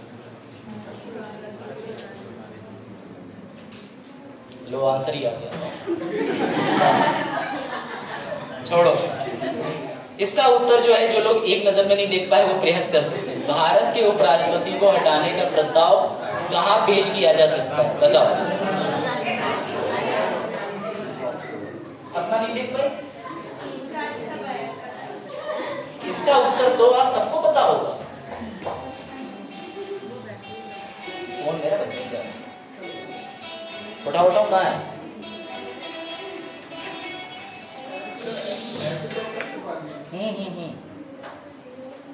यहाँ क्लास चल रही है, बाद में बात करेंगे। समझ गए, मुझे पता नहीं किस लिए फोन आया, चलो देखो कोई कमेंट, अरे रिहान का फोन आया भैया, अब उनका नाम रिहान से नहीं है, आवाज आई है, रिकॉर्ड हुई, माइक पर रख लिया था, देखना उसमें आवाज आई, हेलो तब तुम कहना आवाज भी बदल जा रही है। चलो देखो, भारत के उपराष्ट्रपति को हटाने का प्रस्ताव कहां पे भेजा? इसका आंसर तुम दे सकते हो सही होगी। तीसरा, वाह, मेरे पुराने छात्र, बिल्कुल आपने गलत जवाब दिया, समझ रहे हो? हटाने का प्रस्ताव अभी मैंने अनिवार्य रूप से बताया है, दोनों में से किसी एक में नहीं, केवल राज्यसभा में पहले दिया जाएगा। पहले पहले पहले। अगर यहाँ लिखा होता किसी एक में नहीं लिखा होता तो फिर आप कह देते कि भैया दोनों में, तो इसका उत्तर है केवल। समझ गए? चलो आगे बढ़े। अब देखो, अब एक कंट्रोवर्सी और है, इसका उत्तर तुम लोग दोगे, ठीक है? जरा देना बढ़िया से, ठीक है? एक कंट्रोवर्सी इनके पद को ले गया। अरुण चलो यहाँ बढ़िया आंसर चाहिए तुमसे, ठीक है? ध्यान देना सर, राष्ट्रपति को कुछ भी हो जाए तो उपराष्ट्रपति का पद है, पर उपराष्ट्रपति को अगर कुछ भी हो जाए या फिर वो कार्यवाहक राष्ट्रपति बन गए तो उनका पद कौन लेगा? गलत जवाब, गलत जवाब। कोई और जवाब सनी को छोड़ के? कोई और जवाब बताओ। कुछ नहीं, वो राष्ट्रपति वाली कंडीशन आप बता रहे। उपसभापति भी नहीं लेगा। मुझे पता था जीनियस बच्चे उपसभापति बोलेंगे, उपसभापति आंसर। और सोचो बेटा, इसका आंसर बड़ा मजेदार, बड़ा मजेदार आंसर।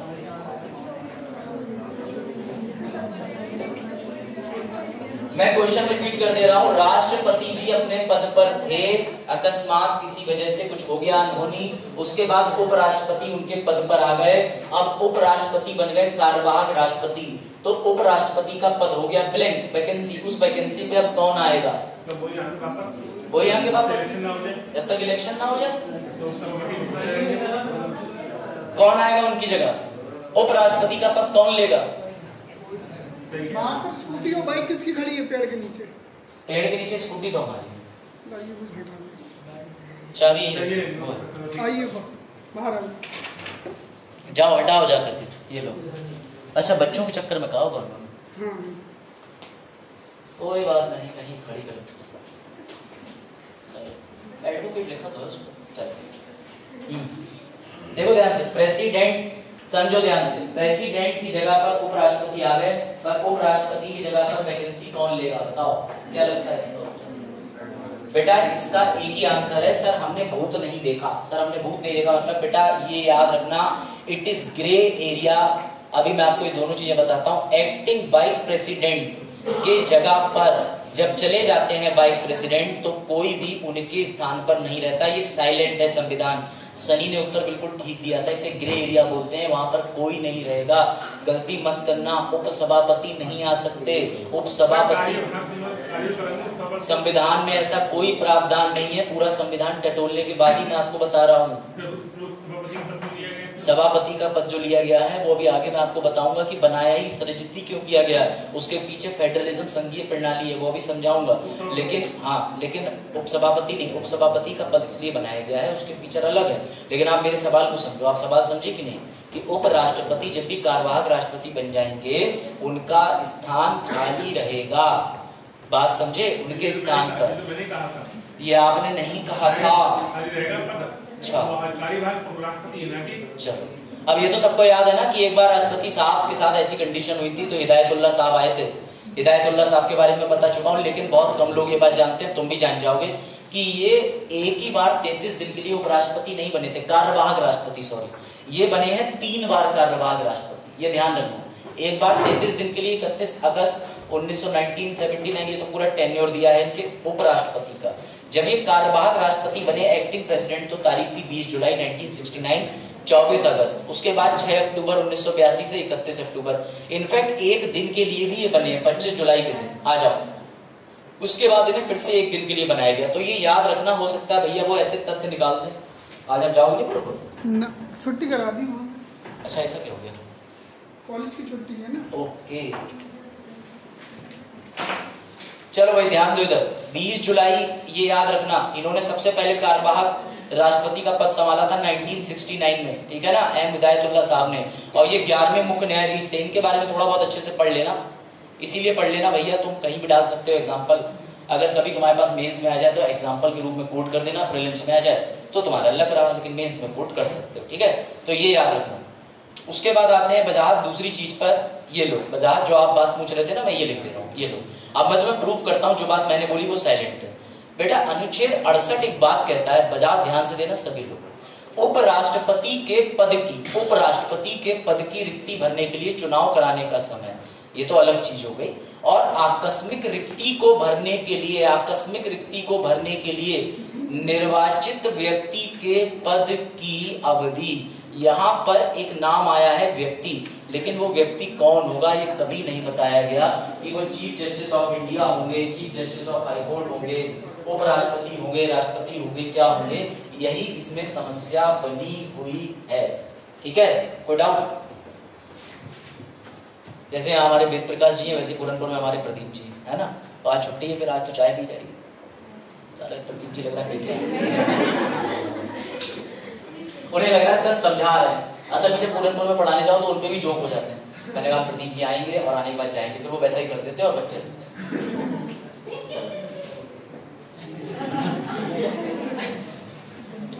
देखो मुझे पता है तुम लोग छुट्टी से बाहर नहीं आना चाह रहे, घर वालों ने आज जूते चप्पल का प्रयोग करा है तुम्हारे ऊपर, जाएगा नहीं कोचिंग, आईएएस नहीं बनेगा, हमारा सपना। चलो देखो बजा दे रहा, ठीक है, इसमें कौन व्यक्ति क्या है कुछ नहीं पता, तो याद रखना भैया हु कोई पर्सन का नाम नहीं है, इसलिए इस ग्रे एरिया को ध्यान रखना। Acting vice president silent. चलो अब आती है कंडीशन तुम्हारे लिए कंसेप्ट। हमेशा मैंने ये बात स्टार्टिंग में पूछी है कि भारत में राष्ट्रपति पद चाहिए क्यों। अब मेरा सवाल तुमसे ये है कि भारत में उपराष्ट्रपति का पद चाहिए क्यों, बताओ। अब आया कंसेप्ट का टर्म, वजाहत बताएं। भारत में उपराष्ट्रपति का पद चाहिए क्यों, और सवाल यह है जिसका आंसर सामने है कि हमने उपराष्ट्रपति का पद कौन से देश से लिया? यूएसए से। अमेरिका कोई नहीं बोलेगा, यूएसए। हाँ बहुत बढ़िया, और उसी प्रकार से राष्ट्रपति का उपराष्ट्रपति, बहुत बढ़िया, उसी प्रकार से वजाहत के घर में एक छोटा भाई उप वजाहत आ जाएगा, वजाहत का एक बेटा होगा, उप बेटा आ जाएगा। क्या लॉजिक किया? और कोई लॉजिक कि हमने उपराष्ट्रपति जी का पद बनाया क्यों? अब ये मत कहना था कि राष्ट्रपति जी को कुछ भी हो जाए तो वो आ जाए, ये उत्तर नहीं है आदरणीय पुराने छात्र एवं छात्राएं। बहुत अच्छा ज्ञान दे रहे होंगे ना, इनका ज्ञान वही वाली बात है ना, मैंने बताया शीर्षासन बहुत जरूरी है, घुटनों से धीरे धीरे जो है बुद्धि आती है सिर की ओर, उल्टी चलती है प्रक्रिया। जैसे तुम सीधे खड़े रहते हो तुम्हारा दिमाग चला गया घुटनों में, तो ऐसे आप उल्टे पंखे में लटके चमगादड़ की तरह। हाँ चलो बताओ क्यों हमारे देश में उपराष्ट्रपति की आवश्यकता है? अच्छा ये बताओ, हाँ बताएं भैया, एक्सपर्ट ओपिनियन क्या लगता है इस पे बताओ। हाँ बाजार तुम टेलीग्राम में क्या कर रहे हो? एक्स जेड क्या बाजार, ये सब ठीक नहीं है समझ। हाँ भाई बताओ क्या लगता है क्यों हमने उपराष्ट्रपति का पद बनाया? शिवांगी तुम बताओ, छोड़ो इनसे। शिवांगी भाई पहली बार पढ़ा है, हमें नहीं पता। ऐसे जवाब मुझे बड़े अच्छे लगते हैं, इंटरव्यूवर्स बड़े खुश हो जाएंगे। तुम आईएएस क्यों बनना चाहती? पहली बार बन रहा मुझे बनने के बाद पता चलेगा ना, तुम्हें नहीं पता, तुम बन के बैठे हो, तुम्हें कैसा लग रहा है? वैसे मुझे लग रहा होगा है ना, क्यों शिवांगी? अच्छा चलो हाँ बताओ चरण, क्या कहते हो उपराष्ट्रपति का पद क्यों बनाया गया? बहुत बढ़िया, यही अभी मैंने बताया था कि ज्यादातर जो है देखो गोबर से मीथेन प्राप्त होता है, लेकिन गोबर से ज्ञान भी प्राप्त होता है। ठीक है चलो देखो आजकल गोबर कई जगह पड़ा हुआ नहीं मिलता मुझे, मैं समझ जाता हूँ कहाँ रख रहे हो। चलो देखो ये उत्तर नहीं है, ध्यान दो। मैंने तुम्हारे सामने दो देशों की बात करी, समझो। इंडिया ने संसदीय प्रणाली ली, इंडिया ने संसदीय प्रणाली कहां से ली थी पता है ना? United kingdom. कोई डाउट? जिसे द्विशासनीय बस अब देख लो, इसका उत्तर मैं दे रहा हूं। याद रखना हम लोगों ने यूएसए से राष्ट्रपति का पद भी लिया, उपराष्ट्रपति का पद भी लिया, लेकिन क्यों?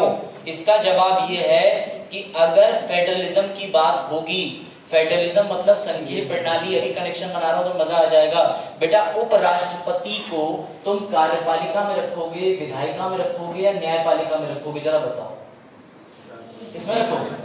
कार्यपालिका एग्जीक्यूटिव, राष्ट्रपति कौन होता है? Executive, legislative. एग्जीक्यूटिव आर्टिकल 53 में भी दिया हुआ है, कार्यपालिका का प्रमुख होगा। कनेक्शन समझो, हमें राष्ट्रपति जी हैं केंद्र के व्यक्ति, यानी कि उनके पास केंद्र की जिम्मेदारी थी। अब उन्हें एक ऐसा व्यक्ति चाहिए था जो केंद्र में कार्यपालिका के में भी दर्जा। अच्छा जा जाए अटेंडेंस लेनी। कोई भी हिस्ट्री का लेक्चर होगा तो हिस्ट्री की प्रेजेंट लगेगी, एडवांस में कोई भी प्रेजेंट नहीं लगाएगा, ठीक है? आपको हिस्ट्री के लेक्चर में ये दे दी जाएगी सीधी। आप लोगों ने एडवांस प्रेजेंट लगा दी, आप लोग जा भी सकते हैं फर्स्ट लेक्चर पढ़ने के बाद, सेकंड लेक्चर में उसी की लगेगी जो रुकेगा, ठीक है? ठीक है, समझ गए? चलो अब आ जाओ ध्यान। तो याद रखना, जब हमने अमेरिका से प्रेसिडेंशियल, बस ब्रेक हो गया। याद रखना, जब हमने इंग्लैंड से संसदीय प्रणाली ली तो भैया उस प्रणाली में कहीं पे भी राष्ट्रपति का जिक्र नहीं था, पता है ना?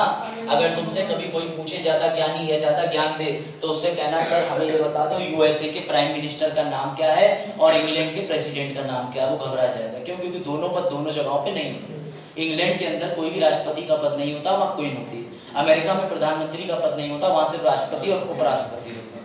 अब सुनो मजेदार, हमें एक ऐसा व्यक्ति चाहिए था जो केंद्र में राष्ट्रपति जी की तरह मजबूत भी हो, उनकी पावर भी देख ले, साथ ही संघीय प्रणाली को पूरा करता हो, राज्यों की खैर खबर रखे, राज्यों की बात सुने, राज्यों पे नियंत्रण रखे या राज्यों के बीच रहे। इसीलिए उपराष्ट्रपति को हमने डबल रोल दिया।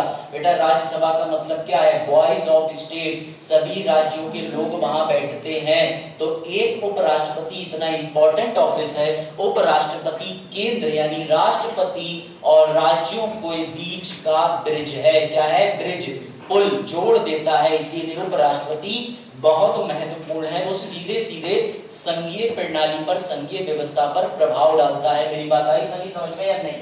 राज्यसभा का मतलब हो गया राज्यों की वॉइस यानी राज्यों का परिषद। उसको जोड़ने के लिए हमारे उपराष्ट्रपति पद लिए हुए हैं सभापति का, और वो साथ में राष्ट्रपति के पास भी जाते हैं, सारी इंफॉर्मेशन भी देते हैं। ये संघीय प्रणाली हो गई, और उनको साथ में एग्जीक्यूटिव पावर भी मिली हुई है कि राष्ट्रपति जब भी ना हो तो तुम कार्यवाहक राष्ट्रपति भी बन सकते हो। तो याद रखना, उनको एक ब्रिज माना गया है किसका? संघीय प्रणाली का, कि वो राज्यों को और केंद्र को जोड़ते हैं।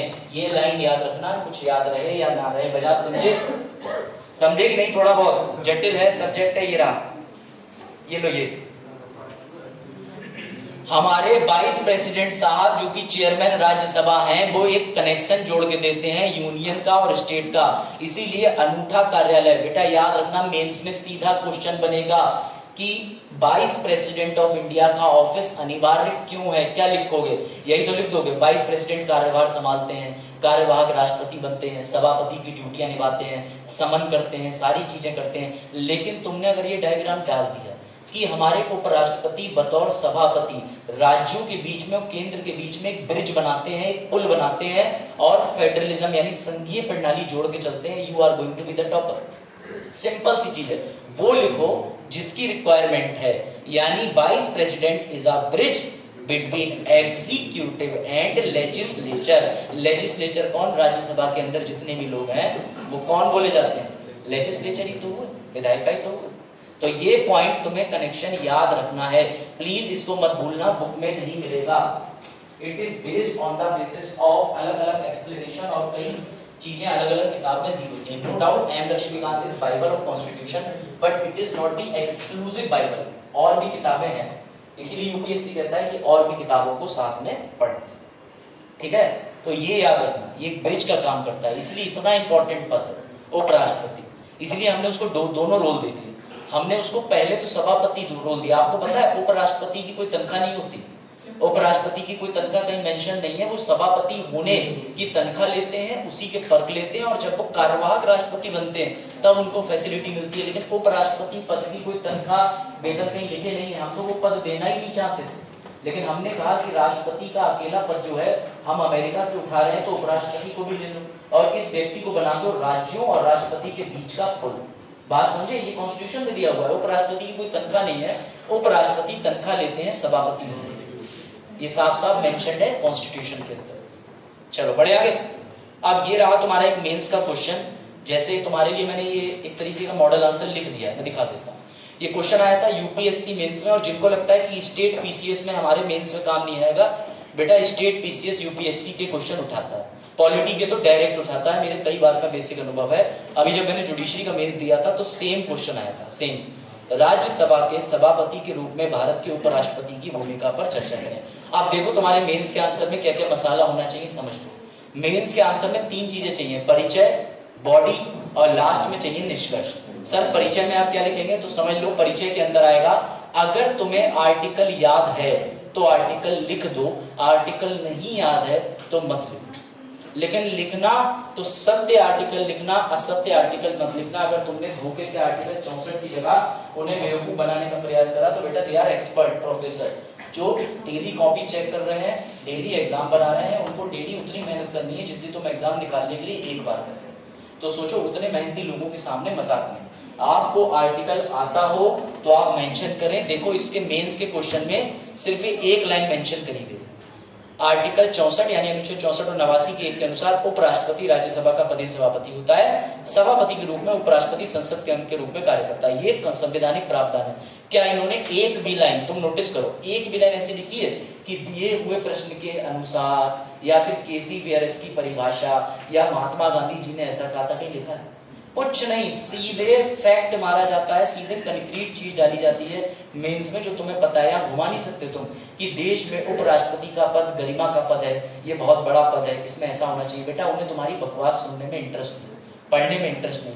अगर तुम डायरेक्टली सीधे लिख सकते हो जो चीज संविधान की लाइन है तो उठा करके लिखो। इसी में इंग्लिश वाले ज्यादा मौका मार जाते हैं, क्योंकि इंग्लिश की लाइनें रिपीट भी हो जाती है, वेटेज भी बढ़ा देती है, तुम्हें लगेगी नई भी लाइन है। हिंदी वाले की पकड़ में आ जाती है, क्या लिखेगा वो, भारत में एक उपराष्ट्रपति का पद होना चाहिए। इंग्लिश वाले इसको 3 बार लिख देंगे, there must be a office of vice president, there should be a office of vice president, the office of vice president is very necessary. अब तुम्हें तीनों लाइन अलग अलग लग रही, मतलब एक ही, समझे? तो इसीलिए इंग्लिश मीडियम वाले सोचते हैं हमारे लिए चीजें आसान है, आसान नहीं है। उन पे भी अगर ढंग से काम हो ना तो उनकी आधी से ज्यादा चीजें फिल्टर हो जाए। मैं सच बता रहा हूँ ईमानदारी से। हिंदी में बिंदी का भी ध्यान रखा जाता है, नहीं पे अगर अंकी बिंदी नहीं लगी है तो वो 100% सही कह रहे हो आप सभी लोगों ने। ऑनरेबल हमारे जो भैया, मैं तो बड़ा उन्हें अच्छा व्यक्ति मानता हूँ, और मैं मतलब एक तरीके से कह रहा हूँ, विकास दिव्य कीर्ति सर का डिबेट देखा, डिबेट इसमें हिंदी मीडियम को डिफेंड कर रहे हैं, क्या गजब स्पीच है। उन्होंने ये कहा कि अंग्रेजी का हिंदी अनुवाद ये जो कर रहे हैं इनको खुद पेपर में समस्या आ रही। मैं आयोग पे उंगली नहीं उठा रहा, मैं ये कह रहा हूँ हिंदी मीडियम के फेल होने के पीछे आयोग ही जिम्मेदार है। मैं सच बता रहा हूँ, कम रिजल्ट के पीछे और कोई चीज जिम्मेदार नहीं है। अगर आयोग को लग रहा है हिंदी मीडियम के छात्र कम क्यों, सर्वे कराओ, उनके बीच जाओ, फैसिलिटीज पूछो, चीजें पूछो और उनके लिए चीजें आसान करो। तुम सिर्फ हिंदी मीडियम के लिए गवर्नमेंट कोचिंग शुरू कर दो। अगर तुम हिंदी मीडियम के बच्चों को आगे नहीं ला रहे हो, इसका मतलब देश के 79% पीछे चल रहे हैं। सब नहीं पढ़ पाते सीबीएसई में ना, है। और सीबीएसई में पढ़ना अनिवार्य भी नहीं है कि आप सीबीएसई आईसीएसई में ही पढ़ो।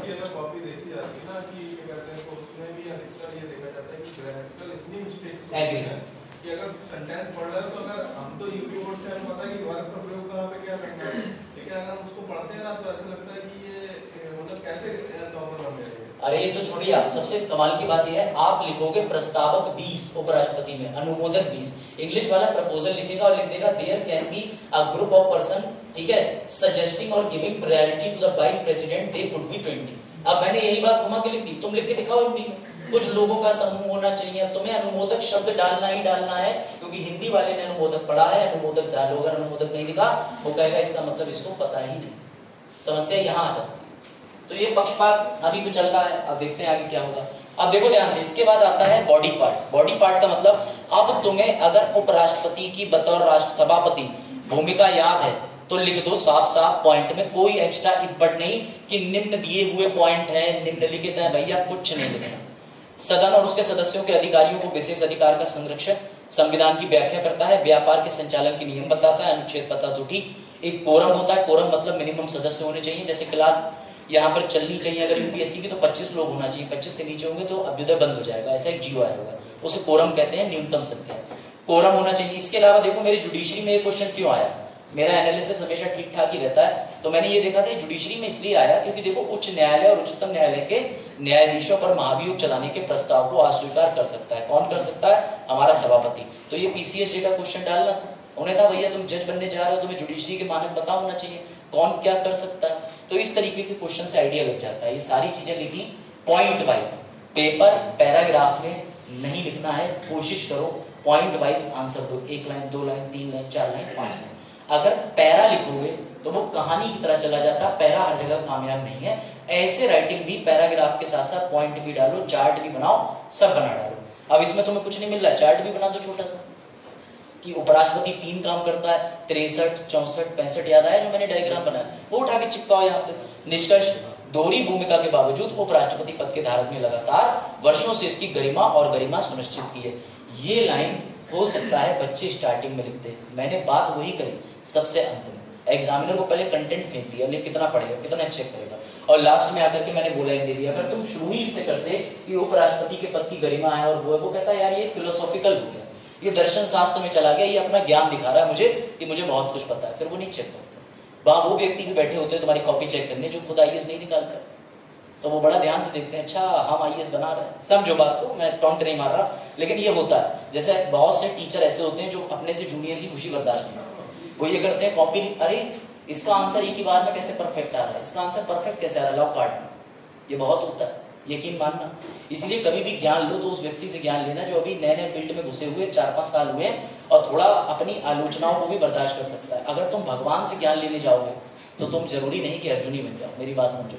अर्जुन थे तो श्री कृष्ण का ज्ञान ले गए, अब तुम जाओगे अपने टीचर पे, तुमने कहा सर ये नोट टॉपर्स की मैंने डाउनलोड करी है, कुछ नहीं हटाओ, मेरा वाला लिखो, मेरा वाला लिखो, यहाँ पे निम्न पॉइंट इस प्रकार है। अब हो गए तुम्हारे पॉइंट, उनका भी नहीं निकला 5 बार से, तुम्हारा भी नहीं निकलेगा। तो इसलिए समझो कमी कहाँ आ रही है, इसका एनालिसिस तुम्हें करना है। ये बात समझो मेरी, मैंने बहुत एक्सपीरियंस करा ये सब दिल्ली में, और उसके जाने के बाद मैं ही समझ पाया कि मेरा जुडिशरी का मेंस हो गया, फाइनल सिलेक्शन नहीं हुआ, ना भी हो आगे चल के कोई दिक्कत नहीं, वो मेरे चीज़ों पे बेस्ड है कि मैं अच्छा करूंगा या बुरा। लेकिन जब मैंने मेंस की आंसर राइटिंग करना सीखी थी दिल्ली में, तो मुझे एक बात तो समझ में आ गई थी, यार फालतू बातें मुंह से अच्छी लगती हैं कलम से, समझ जाओ ये रूल है, समझ गए। तो बढ़िया है कि मुंह से आप कितना ही फालतू बोलें परंतु कॉपी में अपने काम की बात लिखें, समझे। इसीलिए घर पे नोट्स बनाएं। चलो इसी बात पे इसका उत्तर दे दो।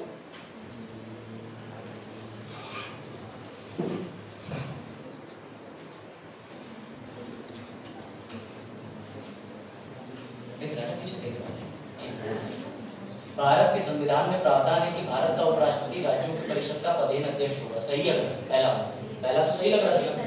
दूसरा, भारत के संविधान ने उस क्षमता में भारत के उपराष्ट्रपति के लिए कोई परिलब्धियां तय नहीं की। बताओ। हाँ, इसका सीधा मतलब ये है, जो भाषा तुम्हें सेकंड वाली पढ़ने में नहीं आ रही, क्या वाइस प्रेसिडेंट बनने के लिए ग्रेजुएशन, पोस्ट ग्रेजुएशन कोई डिग्री चाहिए? नहीं चाहिए। यही बात वो कह रहा है कि भारत के संविधान ने उस क्षमता में भारत के उपराष्ट्रपति के लिए कोई परिलब्धियां तय नहीं करी। परिलब्धियां, उपलब्धियां डिग्री से कनेक्टेड है, तो आपके ये दोनों का आंसर सी हो जाएगा, यानी पहला और दूसरा दोनों ठीक है। और ये लोग कुछ आंसर और हैं, ये तुमने क्यों दिए वन लाइनर सर? ताकि तथ्य याद कराने हेतु। तो तुम्हारा पैट में तुम्हें 1 नंबर पूरा ही करा देते। चलो बताओ। और भाई यूपीएससी के मास्टर को पैट पे आना पड़ेगा, पैट के बच्चे यूपीएससी पे नहीं आए।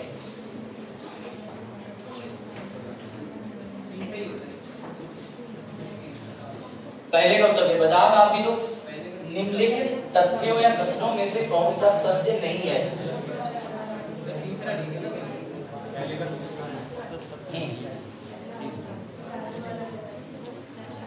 कौन सा सही नहीं है?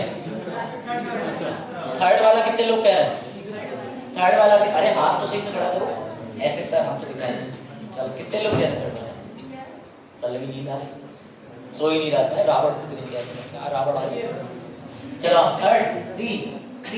और कोई सी वाला आंसर देना चाहे? आंसर आपका बिल्कुल ठीक, सी वाला ही आंसर होगा बेटा। उपराष्ट्रपति पुनः निर्वाचित होने के लिए योग्य हैं। राष्ट्रपति भी योग्य है, ये भी योग्य है। 20 बार बन जाओ अगर जीवित रहे तो, ठीक है ना? कोई बाध्यता नहीं आयु की। न्यूनतम 35, अधिकतम 108। चलो हाँ देखो, निम्नलिखित में से कौन भारतीय संघ के उपराष्ट्रपति का चुनाव कराता है? यह आंसर पूछ चुका हूं। इसका उत्तर गलत मत देना। क्या है इसका उत्तर? बताओ, अब बताओ।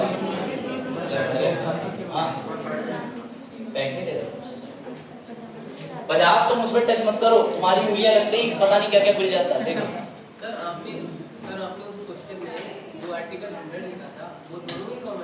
हाँ दोनों में कॉमन, ठीक है।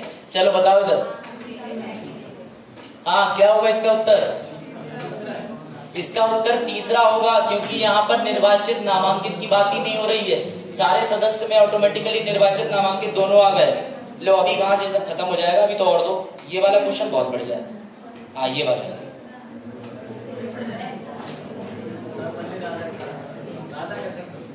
अच्छा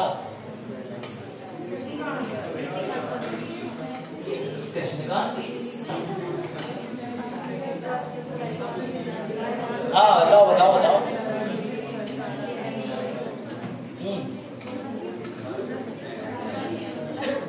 बस बड़े, क्या है इसका उत्तर? ए कौन कह रहा है? ये तो है ही नहीं, ये तो है ही नहीं भैया। सी सी बीडी जाटी है, बीडी जाटी, देखना सी आंसर का। गिरी पे कंफ्यूज मत होना। तुम लोग क्या पैड का एग्जाम भी गलत करके आओगे क्या? देखो चलो, अब तक तुम फैक्ट भी नहीं रट रहे थे क्या घर पे? चलो देखो बताओ।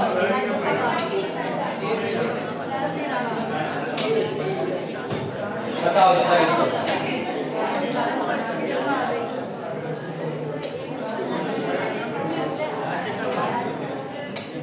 किसके पास है? राज्यसभा, राज्यसभा।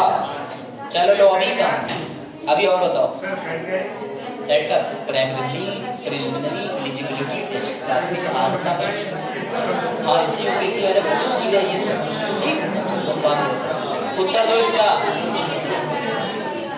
अपना इस्तीफा, बेटा उपराष्ट्रपति को इस्तीफा देंगे, इसमें कोई डाउट नहीं होना चाहिए। लो ये क्वेश्चन सॉल्व करो, ये वाला अच्छा क्वेश्चन, ये क्वेश्चन आसान है, इंग्लिश में लिखे होने के बाद भी आसान है।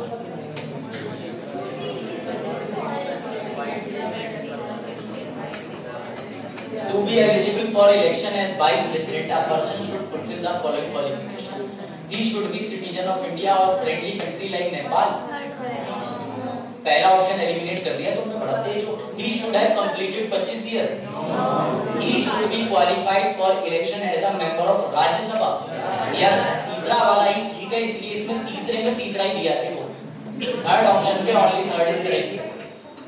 ये थोड़ा क्वेश्चन बीसीएस लेवल पे पहुंचा, ठीक है, थोड़ा, पूरी तरीके से नहीं। अब तुम एलिमिनेट कर ही ले रहे हो तो क्या ही बीसीएस। निम्नलिखित लिखा है वो, ठीक है बताओ। हाँ बताओ, ये भी बेटा बड़ा क्वेश्चन। हाँ, उपराष्ट्रपति का कार्यालय क्या हुआ?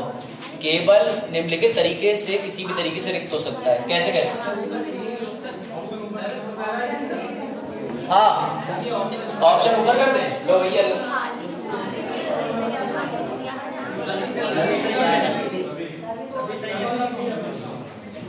5 वर्ष के उनके कार्यकाल की समाप्ति पर उनके इस्तीफे पर, अच्छा उपराष्ट्रपति अपना इस्तीफा किसे देंगे? सब बात। तीसरा, उनको हटाए जाने पर जो कि राज्यसभा में सबसे पहले प्रस्ताव पारित किया जाएगा। लास्ट वाला, उनकी मृत्यु पर आप कोई व्यक्ति जीवित ही नहीं कैसे बैठा दोगे? तो इसका उत्तर है सभी सही है, ठीक है। रटो रटो ये और बताओ। अगर इसका उत्तर किसी ने गलत दिया तो उसके लिए 9 नंबर सूरज कह रहा है तीसरा है, तीसरा। हाँ तुम्हें नहीं लगता ये क्वेश्चन बनाने वालों के भी केस कर देना चाहिए? कितने सम्मान से लिख रखा है जगदीप धनखड़, पड़ोस वाले।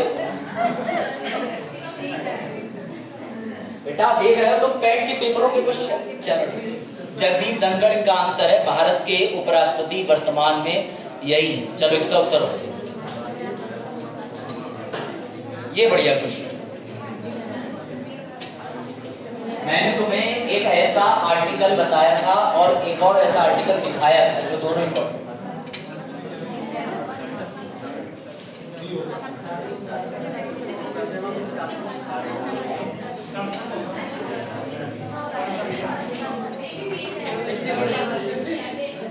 सड़सठ 66 तो लिखा ही नहीं है, कौन कह रहा है 66? देखो मोतियाबिंद चरम सीमा पे है, ठीक है। फाइनली एटलीस्ट हम लोगों ने वाइस प्रेसिडेंट का टॉपिक पूरा कर लिया। और पहली बार समय से पहले पूरा हुआ है। लेकिन लेकिन लेकिन अभी हमारे पास टाइम है 2-3 मिनट का। हाँ 6 मिनट का टाइम है, 6 मिनट पहले से छोड़। चलो तब तक मैं तुम्हें एक ऐसे व्यक्ति से मिलवाता हूँ जिसके बारे में तुम्हें मजा आ जाएगा। चलो 6 मिनट पहले ही है ना। देखो देखो मेरी ड्राइंग तो अच्छी है, मैंने बिहाइंड द सीन बढ़िया बढ़िया लगाया, ठीक है। वैसे मैंने लगाया नहीं, उसी में था। बजात ये कौन है? थोड़ा सम्मान दिखाइए, थोड़ा सम्मान। क्या लगे सम्मान से नाम कैसे? कह रहे हैं बनारस के सांसद, भारत के। तुम्हारे प्रधानमंत्री हैं, तुम भारतीय हो। तो भैया अब तुम्हारे लिए थोड़ा सा मैं 1-2 इंट्रोडक्शन करा दूं ताकि तुम्हें मजा आ जाएगा कि हम प्राइम मिनिस्टर साहब को क्यों समझ रहे हैं। उससे पहले तुम्हें घर से ये लिस्ट याद करनी है, ठीक है। इनको तो याद ही रखनी है, इनके बिना पॉलिटी पढ़ना is like waste of polity. सबसे पहले जवाहरलाल नेहरू, दूसरे नंबर पे GL नंदा साहब, लाल बहादुर शास्त्री जी, गुलजारी लाल नंदा जी, फिर इंदिरा गांधी। अच्छा इसमें सबसे ज्यादा बार कौन बना, कम बार कौन बना, ये ग्रुप डी में पूछ लेते हैं। PCS में भी पूछ सकते थे, पहले पूछ लेते थे, अब देख लेना, क्योंकि PCS में भी कुछ भी डाल सकते हैं। उन्होंने अभी अपने आप को UPPSC से UPSC में परिवर्तित कर लिया है, लेकिन पूरी तरीके से नहीं आता है। अभी उनको बीच में हेलुसिनेशंस होते रहते हैं कि हम UPSC बन गए, ठीक है। अब सवाल मैं तुम्हें एक इंपॉर्टेंट दिए दे रहा हूँ। इस समय वर्तमान में हमारे जो प्रधानमंत्री जी हैं वो 14th नंबर के हैं, 15th नंबर के। इस पर रिसर्च करके बताओ। और ये लो तुम्हारे लिए एक इंपॉर्टेंट चीज और आई है, हमारे प्रधानमंत्री जी का संग्रहालय। बेटा इनकी ये रोड याद रखना, कई कई ऑफिस रोड पे पूछे जा रहे हैं, कई बार रोड संबंधित प्रश्न भी आ जा रहे हैं, ठीक है। देखो ये प्रधानमंत्री जी का संग्रहालय है। क्या हुआ लोग? अच्छा कुछ नहीं, प्रधानमंत्री जी का संग्रहालय है। ये है 3 मूर्ति मार्ग नई दिल्ली में, ठीक है। तो याद रख लेना, आजकल कुछ भी पूछ लेते हैं कहीं भी कैसे भी, तो ये ध्यान रखना, ठीक है। हो सकता है अभी पेट में 28-29 को, तो मैंने तुम्हें ये भी बता दिया प्रधानमंत्री जी का संग्रहालय खुला हुआ है। ये देखो 10 बजे से 6 बजे तक खुलता है, ठीक है। लाइट शो साउंड शो होता है, अगर कोई दिल्ली जाए जरूर देख के आना। अक्षरधाम के बाद यहाँ का लाइट शो इज मस्ट। अब मेरा सवाल तुमसे ये है, देखो ये लिखा हुआ है कि ये 14th है, 2022 भी लिखा हुआ है। साथ मेरा सवाल आपसे ये कि इनका 14वां स्थान है बदर। मैं तुम्हें 15 भी लिखा हुआ दिखा दूंगा, इसलिए मैं तुम पे छोड़ दिया। ये रिसर्च का टॉपिक बन गया बेटा, ये समझ लो। और बाकी इनके बारे में थोड़ा बहुत पढ़ाना। आपको पता है ना, ही हेल्स फ्रॉम गुजरात। हेल्स का मतलब belong from Gujarat. Member of parliament S पर वजाहत Banaras, member of Bharatiya Janata party, राष्ट्रीय स्वयंसेवक। ये अपने 6 भाइयों में क्या कैसे इन्होंने शिक्षा ली सब दिया हुआ है। और अंग्रेजी वेबसाइटें कम खोलना, क्योंकि अंग्रेजी वेबसाइटों पे हमारे देश में जो भी तरक्की करता है वो गद्दार चोर। मैंने BBC और पता नहीं ब्रिटेनिका पढ़ी, उसमें सीधे लिख के आ रहा था ये बहुत विवादित प्राइम मिनिस्टर है। अरे भैया विवादित है नहीं, तुम्हें इससे क्या लेना, तुम्हें इससे क्या लेना। हमने पूछा कभी तुम्हारी इंग्लैंड की क्वीन है क्या है, कैसे विवादित है कैसे विवादित नहीं। हमारे पास भी बहुत केस स्टोरी। तो अंग्रेजी वेबसाइटों पर जाओगे तो तुम्हें इनकी छवि को धूमिल करने का प्रयास किया जाता है, उसके चक्कर में मत पड़ना। अंग्रेजी न्यूज चैनल, अभी तुमने कल या परसों वाले अखबार में न्यूज पढ़ी, कल के अखबार में न्यूज पढ़ी कि कई सारी दिल्ली की कोचिंगों पे 1-1 लाख रुपए का जुर्माना। उसमें सारी बड़ी बड़ी कोचिंग है, ध्यान रखना, सारी, कोई ऐसी कोचिंग बची नहीं है जहां मैंने पढ़ाई करी है वो भी कोचिंग है, और ऐसी कोचिंग भी जिसको तुम डेली यूट्यूब पे बैठ के देखते हो। तो याद रखना कि कानून से बड़ा कुछ भी नहीं है, ठीक है।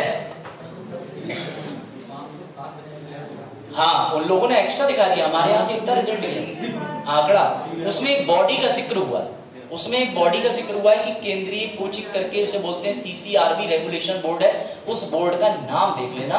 और मेरा सवाल तुमसे ये है कि वो जो बोर्ड है वो संवैधानिक है असंवैधानिक है, कैसे गठित हुआ, ये इस बार मैं तुम्हें जरूर बताऊंगा।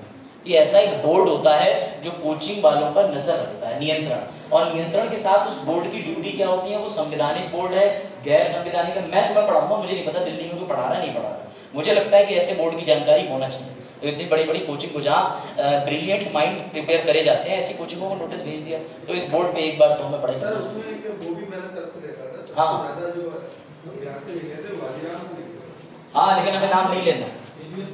वाजीराम 666 हाँ सबसे ऊपर वाजीराम। उपराष्ट्रपति के चुनाव का अनुच्छेद कौन सा था अभी दोनों बताया, उपराष्ट्रपति के चुनाव का अनुच्छेद। अरे सर वो तो हम पढ़ेंगे ना जाके, खबर तो पढ़ चुके हैं ना। इतने सटीक आंकड़े बता रहे हैं 582, 672। उस आंकड़े को याद रखो या ना रखो, उससे कोई फर्क नहीं पड़ता। ठीक है, 1:30 पे बंद करना, पूरा टाइम होने वाला है, कुछ सेकंड। चलो फिर क्लास अब हम कल पढ़ेंगे। और तुम्हारे लिए आज तो ज्यादा मीम्स एंड जोक नहीं थे, बट आई कैन बेट तुम्हें प्राइम मिनिस्टर पढ़ते हुए बड़ा मजा आएगा। हाँ, मंत्रिमंडल वगैरह तुम्हें सब मिलेगा, तो इसमें तुम्हें पता चलेगा 16वीं लोकसभा बंद कर दी। मतलब ठीक है, इसमें तुम पढ़ोगे बढ़िया बढ़िया चीजें। इसमें मीम भी तो थे, कहाँ थे? इसमें मीम नहीं आएंगे।